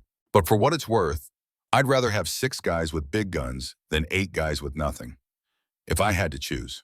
You wouldn't have to choose. You're not going into the Army. Tommy looked up. His eyes, the same dark brown as his father's, held something Mitchell couldn't quite read. Why not? Because you have asthma. Because you're smart enough for college. Because your mother would kill me. Because you don't want me following in your footsteps. That's not what I said. It's what you meant. Tommy threw the wrench into his toolbox with enough force to make the metal ring. You spend your whole life trying to keep other people's kids safe, building better tanks, better armor, better everything, but you don't want your own kid anywhere near it. Why? Because you don't actually believe in what you're building? The accusation was so accurate and so painful that Mitchell had no response. I believe in it, he said finally. Then trust it. If you're making the right choices, if 6 is better than 8, then you should be willing to let your own son crew one of these vehicles you're building. You don't understand. I understand fine. You want to be the hero who saves everyone, but you don't want to pay the price. Heroes pay. You just want everyone to thank you for trying. Tommy went back to his engine. The conversation was over. Mitchell went inside, found Sarah in the kitchen. She had been listening from the window. He's not wrong, she said. I know. So what are you going to do? Keep building the best vehicle I can, and pray Tommy never has to crew it. And if he does anyway? Mitchell didn't answer, because the answer was already forming in the choices he made. In the 6-man configuration, in the heavy weapons, in every decision that traded one risk for another in the desperate hope that the math would work out in favor of sons over coffins. Hayes' accident. The final testing phase began in April 1980. The XM723 had been refined through 3 years of incremental improvements. Better armor, better sights, better crew positions. On paper, it was the most advanced infantry fighting vehicle ever built by any nation. Paper didn't account for human error. They were running high rate of fire tests at range 12. Mitchell in the commander's position, Hayes in the gunner seat, 4 enlisted men in the back representing the 6-man squad -2 for this particular exercise. The test protocol was simple. Engage multiple targets at maximum rate of fire, 200 rounds per minute. Push the Bushmaster to its mechanical limits and see what failed first. Hayes was focused, intent. He had spent 4 years working toward this moment, 4 years becoming the best gunner in the program, 4 years proving he belonged. Target array activate, Mitchell called over the intercom. 12 silhouettes popped up across the range at varying distances. Hayes engaged immediately. The Bushmaster roared. 25-millimeter rounds tore through targets with devastating precision. Spent casings ejected in a brass waterfall. The turret filled with cordite smoke and the metallic stink of sustained fire. Hayes was good, hitting targets faster than Mitchell could call them. The turret basket rotated smoothly as he tracked left to right, servicing each target with 2-round bursts. Then something went wrong. The turret rotation didn't stop when Hayes released the control. Some kind of hydraulic sticking. The basket kept rotating slowly, carrying Hayes past his intended target toward a position where the gun was pointed back toward the vehicle hull. Mitchell saw it happening, reached for the override, but Hayes panicked. Did what every undertrained gunner does when equipment malfunctions. He tried to compensate, cranked the manual traverse the opposite direction. Too hard, too fast. The turret lurched. Hayes' head, tracking the manual sight, wasn't braced properly. His skull met the reinforced sight housing at the exact moment the turret basket hit the end of its travel and bounced back. The sound of bone-meeting metal was distinct even over the engine noise. Hayes collapsed in the gunner's seat. Blood ran from a gash above his right eye. Mitchell hit the emergency stop, called for medical, got the vehicle shut down, and climbed into the turret where Hayes lay semi-conscious. The young lieutenant's eyes were unfocused. Blood covered half his face. He tried to speak, but the words came out slurred. I'm sorry, sir, I'm sorry. Don't talk. Medics are coming. Did I complete the test? Mitchell looked at the range. 8 of 12 targets destroyed before the malfunction. Good performance by any standard. Except Hayes had paid for it with his skull. You did fine, Lieutenant. Just fine. The medics arrived within 5 minutes. Loaded Hayes onto a stretcher. Mitchell rode with him to the base hospital, holding pressure on the wound, watching a young officer's dreams of glory leak out through a cut that would leave a permanent scar. At the hospital, doctors determined Hayes had a moderate concussion, a fractured orbital bone, and would need 16 stitches. He would recover fully. But his eyes had the hollow look of someone who had just learned that competence wasn't the same as invincibility. Mitchell sat with him while they stitched him up. "It was my fault," Hayes said. His speech was clearer now, but still slow. "I panicked. Should have trusted the safety protocols. The equipment malfunctioned, not your fault. I made it worse by overcompensating." That's what the safety officer will say in his report. Mitchell knew Hayes was right, knew the investigation would document human error as a contributing factor, knew that somewhere in the bureaucratic language would be the unspoken truth that the turret basket was too large, rotated too fast, and left too little room for mistakes. "The vehicle has problems," Mitchell said. "The turret design is aggressive, doesn't forgive errors." Hayes touched the bandage over his eye. "I was top of my class. I did everything right, and I still got hurt." That's combat development. You push systems until they break so they don't break later when lives depend on them. But what if they break anyway? What if we're building something that only works perfectly? And perfect doesn't exist in war. The question hung between them. Mitchell didn't have an answer. Hadn't had one for 8 years of testing vehicles that hurt the people trying to improve them. A nurse came in, said Hayes needed rest. Mitchell stood to leave. "Sir?" Hayes called after him. "The turret saved my life too. In a smaller turret, I would have been crushed. The size that hurt me also gave me room to fall safely. Does that make it good design or bad?" Mitchell stopped in the doorway. "I don't know, Lieutenant. I really don't know." He left the hospital and drove back to Fort Knox through the Kentucky night. Thought about Torres and Duke, and now Hayes. 3 soldiers hurt during his watch. 3 reminders that every improvement came with costs that couldn't be modeled or simulated or planned away. Dr. Kellerman was waiting in his office. She had heard about the accident, had already reviewed the preliminary reports. "The turret design is sound," she said. "This was operator error. It was a system that didn't forgive error. There's a difference. We can't design for every possible mistake. No, but we can design systems that fail gracefully instead of violently." Kellerman sat down, looked older suddenly, more tired. "James, we've been at this for 12 years. Every vehicle we build, someone finds a way to get hurt in it. At what point do we accept that the problem isn't the design? It's that war is dangerous and development testing is controlled war?" Mitchell sat across from her. "When the people getting hurt are the ones volunteering to make it better. That's when we keep trying. Even if it never gets perfect, especially then." They sat in silence. 2 people who had spent over a decade trying to build machines that kept sons safe, learning again and again that safety was an illusion, and the best they could hope for was reducing the severity of failure. "Hayes will recover," Kellerman said. "The turret design will be annotated. Training protocols will be updated. In 6 months from now, we'll be right back here when something else goes wrong." Mitchell nodded. "That's the job. Is it worth it?" He thought about Tommy working on his Mustang, about the cynical wisdom in a 16-year-old's eyes, about Duke coming back to judge whether 6 was really better than 8. About Hayes lying in a hospital bed asking if good design could also be bad design. "Ask me when the shooting starts," Mitchell said. "The Burton scandal. It started with a memo that someone leaked to the Washington Post. Colonel James Burton, Pentagon testing officer, had written a scathing internal assessment of the Bradley program. Insufficient live fire testing, unrealistic threat scenarios, survivability concerns that were being ignored in favor of keeping the program on schedule and under budget. The memo was classified, but classified doesn't mean secret when reporters start asking questions and congressmen smell scandal. By September 1982, the Bradley was front-page news, not for being revolutionary, for being a potential death trap that was costing taxpayers $14 billion. Mitchell sat in a Pentagon conference room with 30 other officers, watching their careers get dismantled by a man they had never met but whose concerns mirrored every private doubt any of them had ever had about the vehicle. Burton was methodical, precise.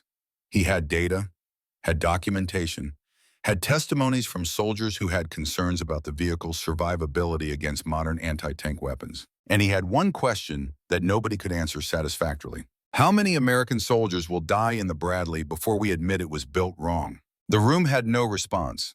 Mitchell understood why. Every officer present had made choices that prioritized something over perfect safety. Speed over armor, firepower over capacity, innovation over proven designs. They had all believed or convinced themselves they believed that these choices would save more lives than they cost. Burton was asking them to prove it. and proof required soldiers to die first. The hearings went on for weeks. Mitchell was called to testify twice. Both times he sat at a table facing congressmen who understood nothing about armor development but knew everything about political theater. Captain Mitchell, one congressman asked, "Do you believe the Bradley is safe?" "I believe it's safer than the alternatives." "That's not what I asked." "No, sir, it's not. But it's the only answer that's honest." The congressman frowned, shuffled papers, looked disappointed that Mitchell wouldn't give him a soundbite for the evening news. "In your professional opinion, would you send your own son into combat in this vehicle?" The room went quiet. Every camera turned to Mitchell. This was the moment. The question that cut through all the technical specifications and budgetary concerns to the simple truth of what soldiers actually believed. Mitchell thought about Tommy, 17 years old now, a senior in high school, still talking about maybe joining the Army despite his father's objections, still working on that Mustang in the driveway, still angry but less so, still his son. "Yes, sir," Mitchell said. "I would, even knowing its vulnerabilities." Every vehicle has vulnerabilities. The question isn't whether it's perfect, it's whether it's better than what we have now, and it is. The congressman didn't look satisfied, but he moved on to other questions. After the hearing, Mitchell stood in the Pentagon parking lot loosening his tie when he saw Colonel Burton walking to his car. Colonel Burton. Burton turned. He was older than Mitchell expected, mid-50s, with the kind of weathered face that suggested he had fought bureaucratic battles longer than most people stayed in service. "Captain Mitchell, your testimony was interesting." "Thank you, sir. I didn't mean it as a compliment. You defended a vehicle you know has problems. I defended a vehicle that's better than the alternative." Burton studied him. "How many more soldiers need to get hurt during testing before you admit it's not good enough? How many more years should we wait for perfect before soldiers go to war in vehicles that are obsolete?" They stood in the parking lot, two officers with irreconcilable views on how to keep soldiers alive. Neither entirely wrong, neither entirely right. "The Army will build the Bradley regardless of my concerns," Burton said. "The contracts are signed. The production lines are ready. I'm just trying to make sure history records that someone raised the alarm." "History will also record whether it worked," Mitchell said. "Whether soldiers came home because of it or died in spite of it." "And which do you think will happen?" Mitchell didn't answer, because he didn't know, couldn't know, could only believe and hope and pray that 12 years of testing and injuries and compromise had produced something that would prove itself when the theories finally met enemy fire. Burton got in his car and drove away. Mitchell stood in the parking lot until the sun set, thinking about testimony and truth and the thin line between conviction and delusion. Tommy's letter. Mitchell came home in November to find an envelope on the kitchen table. West Point letterhead, addressed to Thomas Mitchell. He picked it up, felt the weight of it. Official documents always had weight, the kind that settled in your stomach and made breathing difficult. Sarah appeared in his doorway. "He applied 6 months ago. Didn't tell you because he knew you'd try to stop him." Mitchell stared at this envelope. West Point, the institution that produced leaders, that turned boys into officers, that prepared young men to make the kinds of decisions Mitchell had been making for 12 years about which soldiers got hurt and which ones came home. His asthma, gone, has been for 3 years. You would know that if you were around more. That wasn't fair, but Mitchell didn't argue, just stood holding an envelope that represented every fear he had been working to prevent since Tommy was 6 years old. "He's 20, Sarah said, "old enough to make his own choices. Not this choice. Yes, this choice, especially this choice." Tommy came home an hour later, saw his father at the kitchen table with the unopened envelope. His face showed no surprise, just resignation. "You weren't supposed to be home," Tommy said. "Good thing I am." Tommy took the envelope, opened it in front of his father, read the contents. A smile spread across his face that Mitchell hadn't seen in years. "I got in." "No, that's not your decision." "The hell it isn't. I'm your father." Tommy's smile disappeared. "And I'm your son, which means I've spent my whole life watching you build machines for other people's kids to use while treating me like I'm too fragile to be trusted." "That's not what this is about." "Then what is it about? Because from here it looks like you don't actually believe in the vehicles you're building. You just want the credit for trying." Mitchell stood. The chair scraped against the floor. "I've spent 12 years making sure soldiers have the best equipment possible. I've seen good men get hurt. I've made decisions that cut squad sizes and changed doctrine and pissed off everyone who ever trusted me. And I did it all to make sure that if there's another war, boys like you have a chance. Then trust it. Trust that what you've built works. Trust that I'm strong enough to use it. You're not going. I'll call the academy. I'll pull strings. Tommy's expression hardened. You do that, and I'll never speak to you again. Sarah stepped between them. Both of you stop. She looked at Mitchell. James, he's going. You know he's going. The only question is whether you support him or lose him. Then I lose him. 'Cause I won't watch my son die in a vehicle I helped design. Tommy grabbed his keys, walked to the door, turned back. You don't get it, Dad. This isn't about the vehicles. This isn't about the Army. This is about being allowed to make my own choices. About being treated like I'm capable of carrying the same burdens you carry. He left. The door closed. Mitchell stood in the kitchen with Sarah, holding an acceptance letter to West Point, feeling like he had just failed the most important test of his life. Sarah sat down, put her head in her hands. You're going to lose him. Not to war, to your own fear. I'm trying to protect him. No, you're trying to protect yourself from having to live with the consequences of your own decisions, from finding out if the vehicles you've built actually work, from facing the possibility that everything you've sacrificed might not be enough. Mitchell had no answer because she was right, and they both knew it. He spent that night in his office at Fort Knox, staring at technical drawings of the Bradley, at the turret that was too large, at the squad capacity that was too small, at all the compromises and trade-offs and choices that had seemed so logical in briefing rooms, but felt like betrayals in the face of his son's ambition. Around midnight, his phone rang. Duke's voice. Heard Tommy got into West Point. News travels fast. It's a small army. You trying to stop him? Yes. Good luck with that. Kids that determined usually get their way. That's what I'm afraid of. Duke was quiet for a moment. Jim, you've spent 12 years trying to build a perfect machine, but you can't protect everyone, not even your own son, especially not your own son. Then what do I do? You trust the work, or you admit it was all for nothing.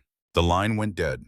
Mitchell sat alone in his office until dawn, surrounded by blueprints and test reports and the accumulated evidence of 12 years spent trying to keep promises to 6-year-olds who grew up while you weren't looking. The production line. The first production, Bradley rolled off the FMC assembly line in March 1984. Mitchell and Kellerman stood watching as the vehicle was driven out of the factory.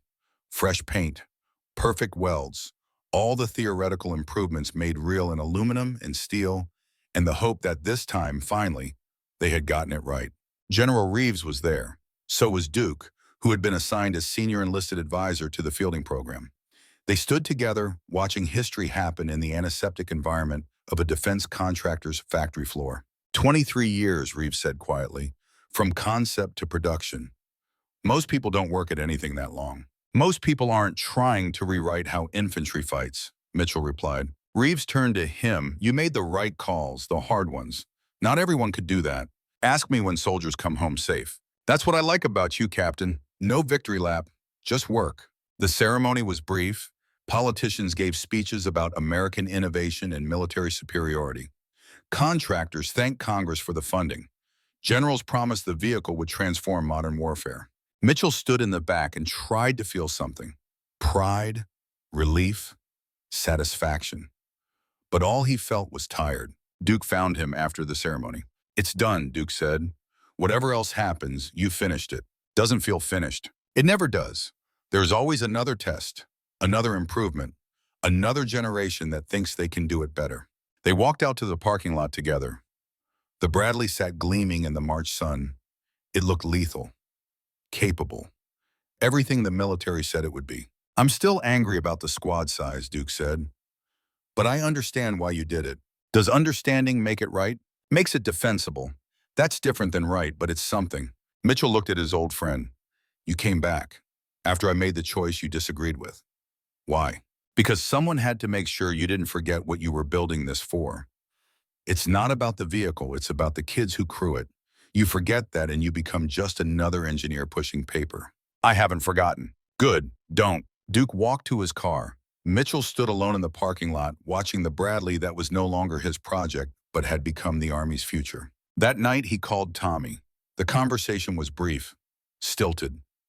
They hadn't really spoken since the West Point acceptance. I heard the Bradley went into production, Tommy said. It did. Mom says you still don't want me to go to the academy. I don't. But you're not going to stop me. No, your mother's right. I can't protect you from your own choices. There was silence on the line. Then Tommy's voice, softer. I'm not doing this to hurt you, Dad. I know. I'm doing it because you taught me that some things matter enough to fight for. You just never thought I'd decide you were one of those things. Mitchell felt something break inside his chest. Tommy, I start at West Point in July. I'd like you to be there when I report. I'll be there. Okay, bye, Dad. The line went dead. Mitchell sat holding the phone, thinking about 6-year-olds asking questions and 20-year-olds making choices and all the years in between where fathers tried to keep promises that sons outgrew. The Bradley was done. His part in it was over. Production would continue. Training would begin. And in 4 years, maybe 6, maybe 10, some war would happen, and soldiers would crew the vehicle he had helped design, and they would either come home or they wouldn't. And if Tommy was one of those soldiers, Mitchell would have to live with knowing that everything he had built might not be enough to keep one specific boy safe. That was the price of compromise, of choosing 6 over 8, of trusting aluminum and firepower, and all the theories that looked so convincing in test reports. You built the best you could and prayed it was enough, because prayer was all that remained when the testing ended and the real war began, the deployment. Fort Stewart, Georgia, August 1990. The kind of heat that made concrete shimmer and turned metal surfaces into griddles. Mitchell stood in the civilian parking area, watching soldiers load equipment onto rail cars bound for the port at Savannah. He was 56 years old now, retired from active duty for 2 years, working as a contractor for FMC, providing technical support for the Bradley program. It was supposed to be easy work, consulting, training, helping soldiers understand the vehicles he had spent 16 years developing. But nothing about watching soldiers prepare for war was easy, especially when one of those soldiers was his son. Captain Thomas Mitchell stood beside his Bradley, directing his crew through pre-deployment checks. He wore desert camouflage that was still new enough to have crisp lines. His face had the serious expression of a young officer trying very hard to look confident, while his stomach churned with the knowledge that theory was about to become reality. 28 years old, West Point graduate, 4 years of service, commander of 2nd Platoon, Bravo Company, 1st Battalion, 41st Infantry Regiment, 4 Bradleys, 24 men, his responsibility. Mitchell approached slowly, didn't want to interrupt, didn't want to be the father who undermined his son's authority in front of his troops. But Tommy saw him coming and waved him over. Dad, didn't expect to see you here. They shook hands. Formal, the way officers greet each other. But Mitchell could see the tension in his son's shoulders, the way his jaw was set a little too tight. Your mother wanted me to check on you. And you, what did you want? Tommy smiled slightly, still wondering if you were here out of duty or love. Both, Mitchell said. They walked around the Bradley together. Mitchell ran his hand along the aluminum hull. The vehicle was a later model, M2A2, better armor than the early production models, improved sights, all the incremental improvements that had come from soldiers actually using the vehicle and reporting what worked and what didn't. You know this vehicle better than almost anyone alive, Tommy said. Any advice? Trust your crew. Trust your training. Don't try to be a hero. That's it? That's the wisdom from 16 years of development? Mitchell looked at his son. That's the wisdom from 56 years of being alive. The vehicle will do what it's designed to do. Question is whether you'll do what you're trained to do when things go wrong. Things will go wrong. Things always go wrong. But you've got 6 good men. Keep them alive, and they'll keep you alive. 6 men. Tommy's expression flickered. I read the development reports, saw the debates about squad size. You took a lot of heat for that decision. Did what I thought was right. And if you were wrong, Mitchell had spent 6 years waiting for someone to ask that question. Had rehearsed answers, prepared justifications. But standing in front of his son, with deployment orders active and war imminent, all the rehearsed answers felt hollow. Then I was wrong trying to do right, but I'd make the same call again. Tommy nodded, good, because in about 3 weeks I'm going to find out if it was the right call, and I need to believe my father knew what he was doing. A whistle blew. Loading operations were beginning. Soldiers started saying goodbye to families, wives crying, children not understanding why daddy had to leave. The ancient ritual of warriors departing, unchanged since men first learned to kill each other in organized ways. Tommy extended his hand again. Take care of Mom. She's tougher than she looks, but this is going to be hard on her. I will. And Dad, thanks for building something I can trust. Mitchell wanted to say more, wanted to warn and advise and somehow transfer all his experience into his son's head in the 30 seconds they had left. But words failed. So he just gripped his son's hand and hoped the pressure conveyed what language couldn't. Tommy climbed into his Bradley. The ramp closed. The vehicle started up with the familiar diesel rumble that Mitchell had heard thousands of times in his career. But this time it sounded different, sounded like finality.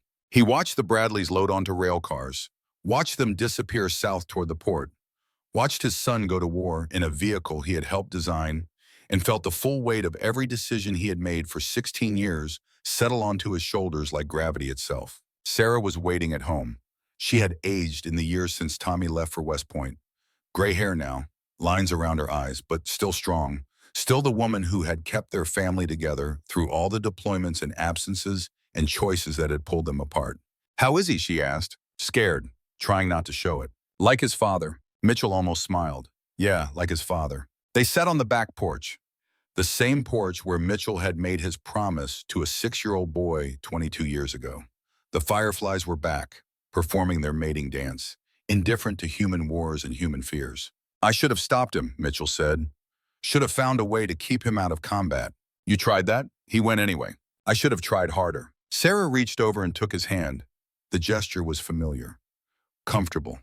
The touch of two people who had weathered decades together and learned that some storms you just had to endure. James, you spent 16 years building a vehicle to keep soldiers safe. Now your son is one of those soldiers. You have to trust the work. And if the work isn't good enough, then nothing would have been good enough. But at least you tried. Mitchell held his wife's hand and watched the fireflies and tried to believe that trying mattered. That all the tests and injuries and compromises had added up to something that would bring his son home. But belief was harder than physics. And physics didn't care what fathers hoped. Duke's return. The call came 2 weeks later. Duke's voice on the phone, rough from too many years of cigarettes and shouting commands over engine noise. Jim, heard Tommy deployed. He did. I'm heading to Saudi. Advisory role for the fielding command, making sure units know how to employ the Bradleys in desert conditions. You don't have to do this. You're retired. So are you. But here we are, neither of us able to walk away when it counts. There was truth in that.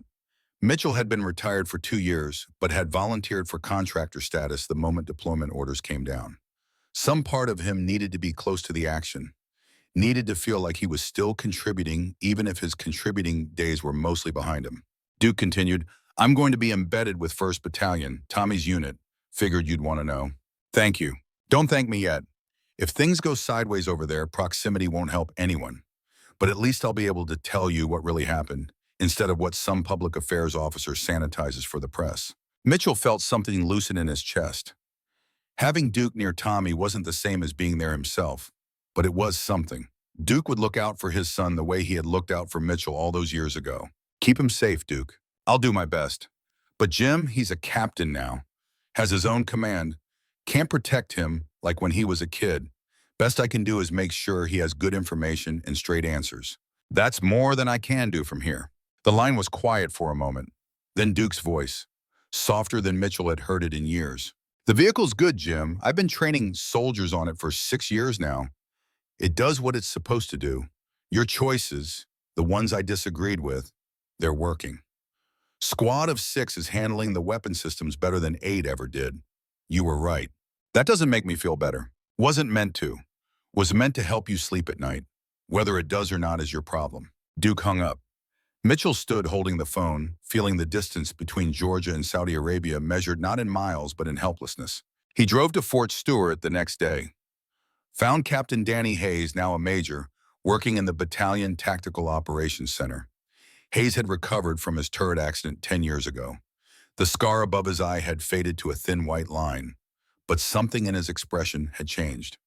The absolute confidence of youth replaced by the careful competence of experience. Major Hayes, got a minute? Hayes looked up from the map spread across his desk. Mr. Mitchell, heard Tommy deployed with your old Bradley design. That's why I'm here. Need to know the tactical situation, what they're facing. Hayes gestured to the maps. Iraqi forces in Kuwait, Republican Guard units, T-72 tanks, BMP infantry fighting vehicles, About 300,000 troops dug in behind defensive positions. He pointed to markings on the map. Coalition plan is to hit them from multiple axes. Air campaign first, soften defenses, then ground assault. Fast, overwhelming force. The Bradleys will be leading elements, first to make contact. Mitchell felt his stomach tighten. First contact meant first casualties. What are the threat assessments? Hayes pulled out intelligence briefs. Iraqi armor is Soviet-equipped. T-72 tanks can kill a Bradley at 2,000 meters. RPG teams are everywhere, and they've had 6 months to prepare positions. But, Hayes smiled slightly, but our Bradleys have TOW missiles that outrange their tanks. Our thermal sights let us see at night when they're blind. Our speed lets us maneuver around their positions. And our soldiers have better training. On paper, we should win. Question is what the paper costs. That's always the question. Hayes closed the intelligence folders. Sir, if it helps, I've trained hundreds of Bradley crews. Tommy's one of the best. Calm under pressure. Good tactical sense. His men trust him. That counts for more than armor thickness. Mitchell wanted to believe that. Wanted to think that leadership and training could overcome enemy fire and bad luck and all the chaos that happened when theories met combat.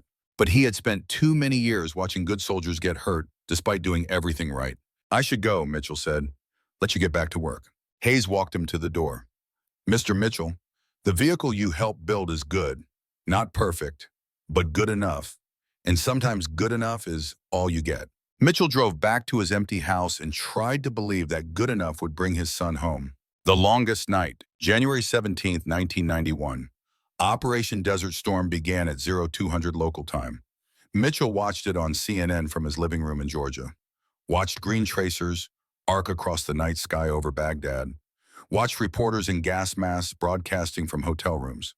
Watched the start of a war that would test everything he had built. Sarah sat beside him. They didn't speak, just watched the television and held hands and tried not to think about their son somewhere in the Saudi desert preparing for combat. The air campaign lasted 6 weeks. Mitchell watched every night. CNN ran 24-hour coverage. He saw precision-guided bombs hit targets, saw the destruction of Iraqi air defenses, saw the systematic dismantling of an army from 30,000 feet. But he knew the air campaign was just preparation. The real test would come when ground forces rolled north into Kuwait, when Bradleys met Iraqi armor in direct combat, when all the simulations and models and theories had to work in an environment designed to break machines and kill men. He couldn't sleep, would lie awake running through every test scenario, every failure mode, every compromised decision, trying to figure out if he had missed something, if there was some flaw in the design that would only reveal itself when it was too late to fix. Sarah found him one night at 3 in the morning, sitting in his workshop, surrounded by old Bradley technical manuals. You can't fix it from here, she said. It's out of your hands. That's what I'm afraid of. She sat down beside him, picked up one of the manuals, flipped through pages of specifications and diagrams that meant nothing to her, but everything to him. When Tommy was 6 and you made that promise about steel never failing, you thought you could control everything. Thought good engineering could eliminate risk, but you learned you can't. All you can do is make the best choices with imperfect information and trust that it's enough. What if it's not?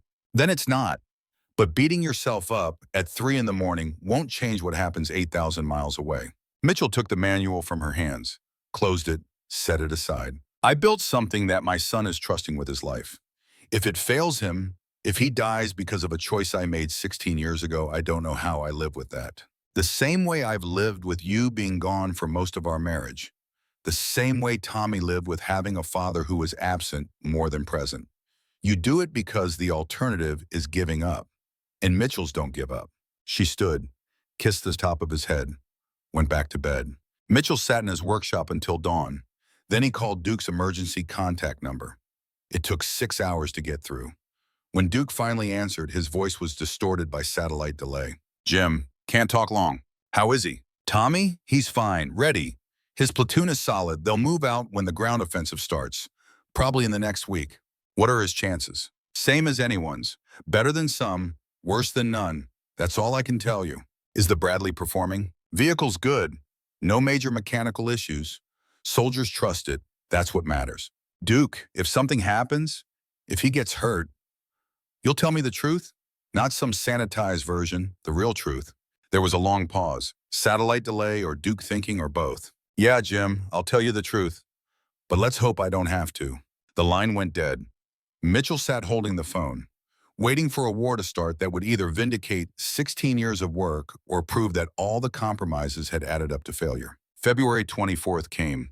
The ground offensive began. Mitchell stopped sleeping entirely. Battle of 73 Easting. The reports came in fragments. Radio intercepts and intelligence updates. Sanitized briefings that use words like engagement and contact instead of fighting and dying. Mitchell absorbed every piece of information, built a picture in his head of where Tommy's unit was and what they were facing. 1st Battalion pushed north into Kuwait as part of the main coalition advance. They made contact with Iraqi forces on February 26, the battle that would later be called 73 Easting after the military grid coordinate where it happened. Mitchell didn't learn the details until 3 days later when Duke called from a satellite phone in the Saudi desert. Jim, Tommy's alive. His platoon took contact. I'm going to tell you what happened, and you're going to listen without interrupting. Mitchell gripped the phone, listening. Tommy's platoon was advancing north when they encountered Iraqi defensive positions. T-72 tanks, at least 3 of them, dug in with clear fields of fire. Duke's voice was professional, clinical, the way sergeants talk when emotions would get in the way of facts. Tommy's gunner identified the first T-72 at 1,800 meters. Too far for the Bushmaster. Tommy ordered TOW engagement. His gunner fired. Direct hit. T-72 destroyed. The other 2 T-72s returned fire. 1 round hit Tommy's Bradley. Center mass, front glacis plate. Mitchell stopped breathing. Duke continued. The armor held. Barely. Round penetrated the aluminum hull but hit at an angle. Deformed instead of punching clean through. Passed through the front compartment and exited through the roof. Tommy was in the commander's position. Round missed him by less than 2 feet. Mitchell felt something in his chest unclench slightly, but Duke wasn't done. The hit wounded 2 of Tommy's dismounts in the back. Shrapnel injuries. Not life-threatening, but bad enough to need evacuation. Tommy kept fighting. His remaining crew engaged the other T-72s with TOW missiles, destroyed both. Duke paused. The silence stretched across 8,000 miles of satellite connection. Then, the engineers examined the damage afterward, said if the hull had been steel instead of aluminum, the round would have penetrated fully and caused secondary explosions. Probably would have killed everyone inside. The aluminum's ductility, its ability to deform and absorb energy, is what saved them. Your choice, Jim. The one you made back in '68 when you approved aluminum over steel. It saved your son's life. Mitchell couldn't speak. His throat had closed up. 23 years of doubt and second-guessing and wondering if he had condemned soldiers to death. And now Duke was telling him that the choice he had made as a 34-year-old captain had kept his 56-year-old self from burying his son. Jim, you there? I'm here. Tommy wants to talk to you. I'm putting him on. There was shuffling, static. Then Tommy's voice, strained, exhausted, but alive. Dad, Tommy, I'm okay. Crew's okay. 2 guys are wounded, but they'll recover. The Bradley took a hit, but we're still mobile. Mitchell tried to find words, tried to express what he was feeling. Relief and terror and vindication and guilt all mixed together in a way that made coherent thought impossible. The vehicle worked, Tommy said. Everything you designed, all the choices you made, they worked. When that round hit, I thought we were dead. But the armor held, sort of, enough, and we fought through it. I'm glad you're safe. Dad, I need you to know something. All those years I was angry at you for being gone, for choosing the work over us. I didn't understand what you were actually doing. Building something that would keep soldiers like me alive. I get it now. And I'm sorry I was such a shit about it. Mitchell felt tears on his face, didn't remember when they started. You weren't a shit. You were a kid who wanted his father around. You had every right to be angry. Maybe, but I'm not angry anymore. I'm grateful. The line crackled. Duke's voice came back on. That's all the time I can give you. Satellites are expensive, and there's a war on. Tommy's platoon is moving out in 2 hours. I'll keep you posted. Duke, yeah? Thank you for everything, for watching out for him, for telling me the truth, for being there when I couldn't be. We're even. You built a vehicle that works. I kept your kid alive in it. Neither of us could do it alone. The connection died. Mitchell sat in his living room, phone in hand, tears running down his face. Sarah appeared in the doorway. She had been listening. "He's okay?" "He's okay." She came over, sat beside him, held him while he cried. 23 years of pressure releasing all at once. All the doubt, all the fear, all the wondering if he had made the right choices. The aluminum had worked. The six-man configuration had worked. The heavy weapons had worked. Every compromise and trade-off and difficult decision had added up to a vehicle that brought his son home from a battle that should have killed him. It wasn't perfection. 2 soldiers had been wounded, the Bradley had been damaged, but they had survived, had fought, had won. And sometimes survival was the only victory that mattered. The aluminum miracle. The war ended 100 hours after the ground offensive began. Coalition forces had overwhelmed Iraqi defenses so completely that further fighting would have been massacre rather than combat. Mitchell watched the ceasefire announcement on CNN, watched celebrations in Kuwait City, watched soldiers hugging each other in desert camouflage, watched the end of a war that had tested everything he had built and proven that good enough was sometimes exactly right. The casualty reports came in over the following weeks. American losses were remarkably light, less than 300 dead, thousands more wounded, but most would recover. And among the armored vehicle crews, the numbers were even better. 0 Bradley crew members killed in action during Desert Storm. 0. Mitchell read the report 3 times, checked the sources, verified the data, but the number didn't change. Bradleys had destroyed more Iraqi vehicles than M1 Abrams tanks, had fought in nearly every major engagement, had taken hits from enemy fire, but not a single crew member had been killed inside a Bradley during combat operations. 23 years of development, 16 years of his life, thousands of soldiers trained, hundreds of vehicles fielded, and 0 crew deaths. Dr. Kellerman called him a week after the ceasefire. "Did you see the numbers?" she asked. "I saw them. We did it, James. Everything we argued about, every compromise, every choice that people said was wrong. The data proves we were right. 2 soldiers in Tommy's vehicle were wounded, but they're alive, and alive but wounded is better than dead. That's the measurement that matters." Mitchell knew she was right, but he also knew that statistics were abstractions. Real soldiers with real injuries were concrete. The wounded men in Tommy's Bradley had names and families and lives that had been changed by violence, even if they survived it. "I'm glad it worked," Mitchell said, "but I'll feel better when everyone's home." The unit started returning in March. Mitchell stood at Fort Stewart with thousands of other families, watching buses arrive, watching soldiers reunite with wives and children and parents. The joy was overwhelming, the relief palpable. Tommy's bus arrived mid-afternoon. Mitchell saw his son step off, thinner than when he deployed, face tanned from desert sun, scar on his cheek from shrapnel, but alive, walking, smiling. They met halfway between the bus and the waiting families. Tommy was supposed to maintain military bearing, report to his unit commander, but instead he grabbed his father in a hug that nearly knocked Mitchell off his feet. They held each other for a long moment. Father and son, builder and warrior.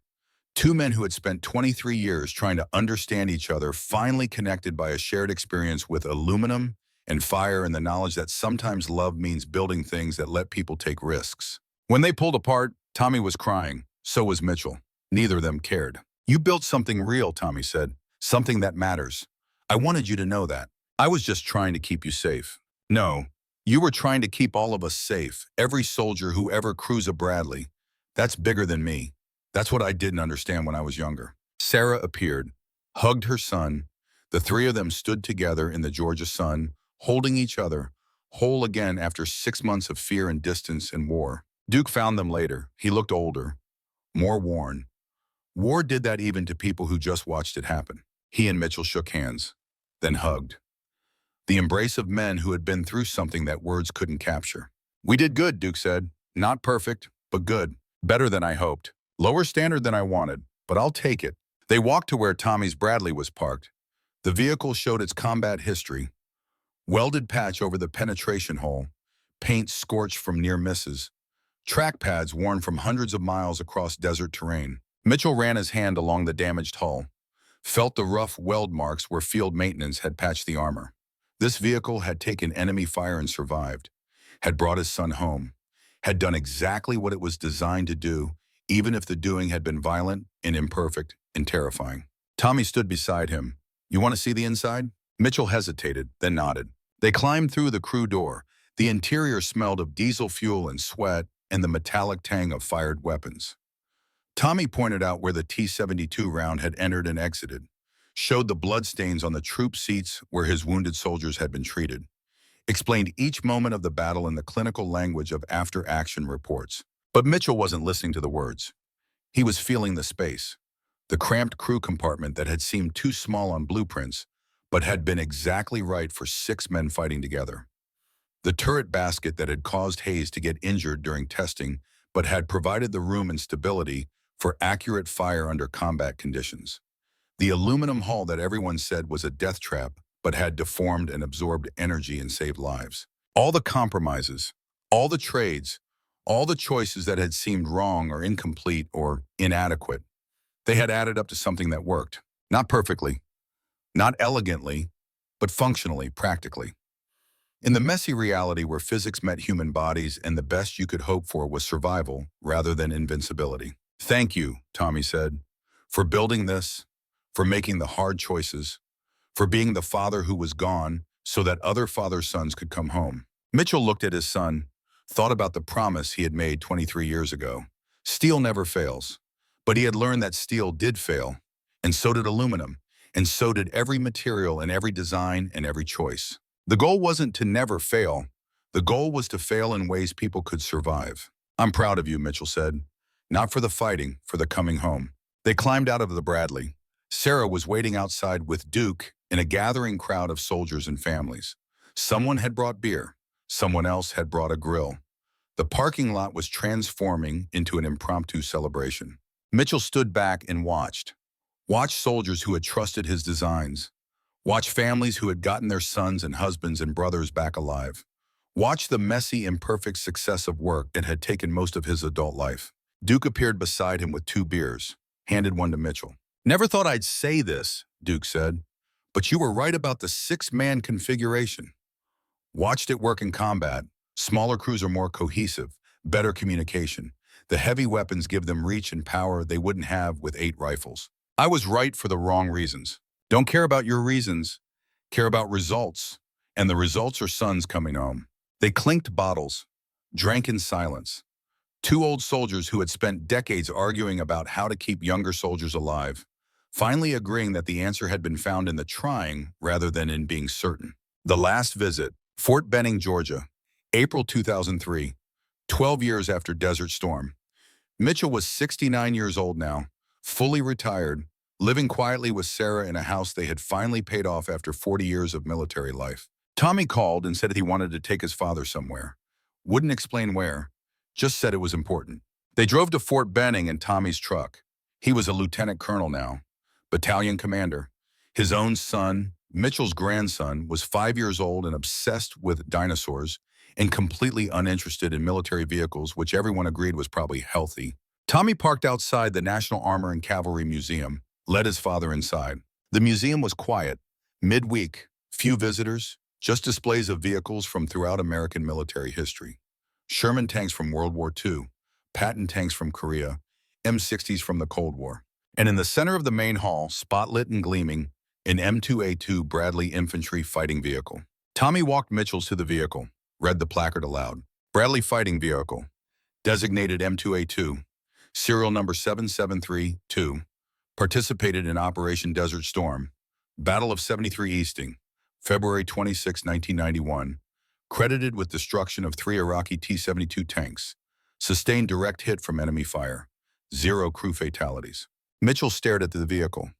It was Tommy's Bradley, the one that had taken the hit, the one that had brought his son home. "Someone thought it should be preserved," Tommy said, "as a testament to what soldiers and equipment can accomplish when both are well-designed and well-trained. I didn't design this alone. Hundreds of people worked on it, but you made the hard calls, the ones that people like me benefit from." They walked around the vehicle slowly. Mitchell noticed details he had forgotten. The precise angle of the hull, the positioning of the firing ports that had caused so much argument, the turret that had taken a decade to get right. An older man approached them, late 70s, moving slowly with a cane. It took Mitchell a moment to recognize him. "Duke," the sergeant major smiled. "Thought I'd find you here. What are you doing at Benning?" "Same as you. Saying goodbye to old arguments." Duke gestured to the Bradley. Mitchell had been right and Duke had been wrong, and both of them had been necessary to get to right. They stood together. 3 generations. Mitchell, who had designed it, Duke, who had questioned it, Tommy, who had fought in it, all three necessary to arrive at what worked. A young couple with a small child entered the museum. The boy, maybe 4 years old, ran up to the Bradley with the unrestrained enthusiasm of childhood, pressed his face against the hull, asked his father what it did. The father, who wore a veteran's cap, knelt down beside his son. "This is a Bradley. It carries soldiers into battle, keeps them safe so they can do their jobs and come home to their families." "Did it work?" The father pointed to the placard. "0 crew fatalities." "Yes, son, it worked." The boy looked up at the vehicle with wonder. The same wonder Tommy had shown looking at tanks 23 years ago. The same wonder that made fathers want to build things that kept that wonder alive long enough to become something else. Mitchell felt Tommy's hand on his shoulder. Duke stood on his other side. 3 old soldiers watching a new generation discover what they had spent their lives building. "Was it worth it?" Tommy asked. "All the time away, all the arguments, all the compromises." Mitchell thought about Torres burned by brass, about Hayes scarred by a turret, about Duke's anger and Sarah's patience, and all the costs that had accumulated over 23 years of trying to keep a promise to a 6-year-old boy. "Ask me again in 20 years when that kid might have to crew one." Tommy smiled. "That's not an answer." "It's the only answer I have." They stayed in the museum until it closed, talked about other vehicles, other wars, other young officers who were making their own compromises and hoping they added up to something that mattered. When they finally left, Mitchell took one last look at the Bradley, at the vehicle that represented 16 years of his life and countless hours from thousands of other people, at the machine that was neither perfect nor failed, but something in between that had proven sufficient when sufficient was all that was asked. The museum door closed behind them. They walked to the parking lot in the Georgia twilight. Tommy drove his father home. Duke followed in his own car. 3 men who had spent decades arguing about the right way to protect soldiers, finally at peace with the answers they'd found. Sarah was waiting on the porch when they arrived. She had made dinner. They ate together, told stories, laughed about old arguments that had seemed so serious at the time, but now were just memories of trying hard and getting close enough. After dinner, Mitchell walked out to the backyard. The fireflies were back, always back, performing their dance, indifferent to human struggles and human victories and human failures. Tommy joined him, stood beside his father in the darkness, watching insects glow. "I'm putting in my retirement papers," Tommy said. 20 years is enough. Want to be around for my kid, not make the same mistakes you made." Mitchell nodded. "Those weren't mistakes. Those were choices." Different thing. Were they the right choices? For me? I don't know. For you? You'll have to decide that yourself. They watched the fireflies in silence. Then Tommy spoke again. "I'm grateful for what you built, for the sacrifices you made, for being the father who was absent so I could be the father who's present. That matters." Mitchell felt his throat tighten. "Your grandfather made a promise when I was 6, said he'd keep me safe. Then he died in a training accident when I was 8. I spent my whole life trying to keep a promise I couldn't keep, to a son who grew up while I wasn't looking, by building machines that I hoped would keep other sons safe enough. And did they?" "Tommy, I don't know. I know 0 crew deaths in Desert Storm. I know you came home. I know that's not the same as knowing if it was all worth it. But you do it again." "Yeah, I'd do it again." Then it was worth it. The fireflies continued their dance. Father and son stood watching. Love sometimes means building things that let the people you love take risks. Protection isn't about preventing all danger. It's about giving people the tools to survive it when it comes. Mitchell thought about Duke's words from 12 years ago. "We did good, not perfect, but good." That had been the goal all along. Not perfection, just good enough that sons came home. Good enough that fathers could look at their work and know they had tried their best with imperfect information and impossible choices. Good enough that when promises broke, they broke in ways people could survive. The fireflies faded as dawn approached. Mitchell went inside, checked on his sleeping grandson one more time.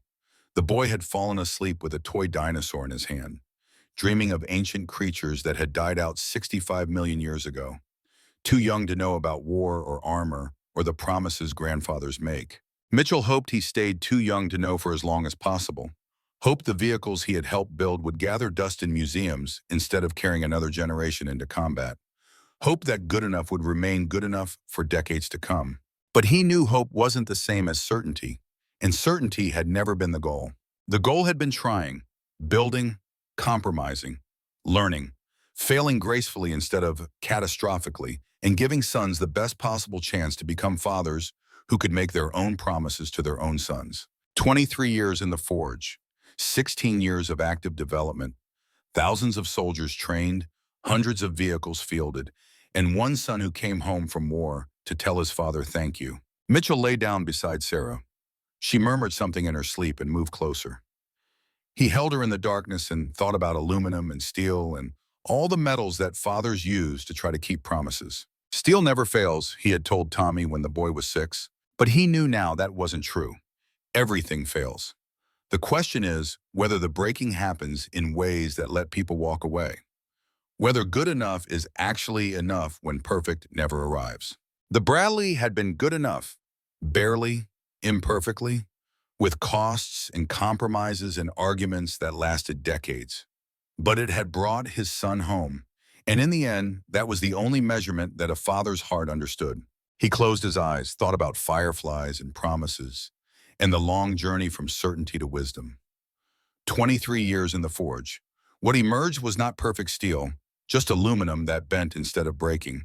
That absorbed impact and saved lives through the grace of controlled failure. Sometimes, Mitchell thought, as sleep took him, compromise is the highest form of engineering.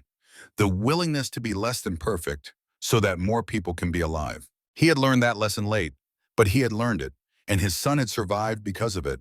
That was worth 23 years, worth every absence, worth every argument, worth every doubt. In the morning, there would be more questions, more refinements, more young engineers making their own compromises and hoping they added up to something. But tonight, Mitchell slept. And for the first time in 23 years, his dreams were not of burning vehicles, but of fireflies dancing in Kentucky darkness, performing their ancient ritual, unchanged by war or worry or the promises that fathers make. Glowing bright, then fading, then glowing again. Persistent in their imperfection. Surviving by the light they carried, good enough to endure. Just like the aluminum, just like the promise, just like the men who came home because someone tried hard enough to make good enough actually enough. Mitchell slept, and the fireflies danced, and somewhere in a museum, a Bradley sat spotlit and silent. Testament to what happened when imperfect people made imperfect choices that somehow added up to sons coming home. That was the only perfect thing. Everything else was just engineering.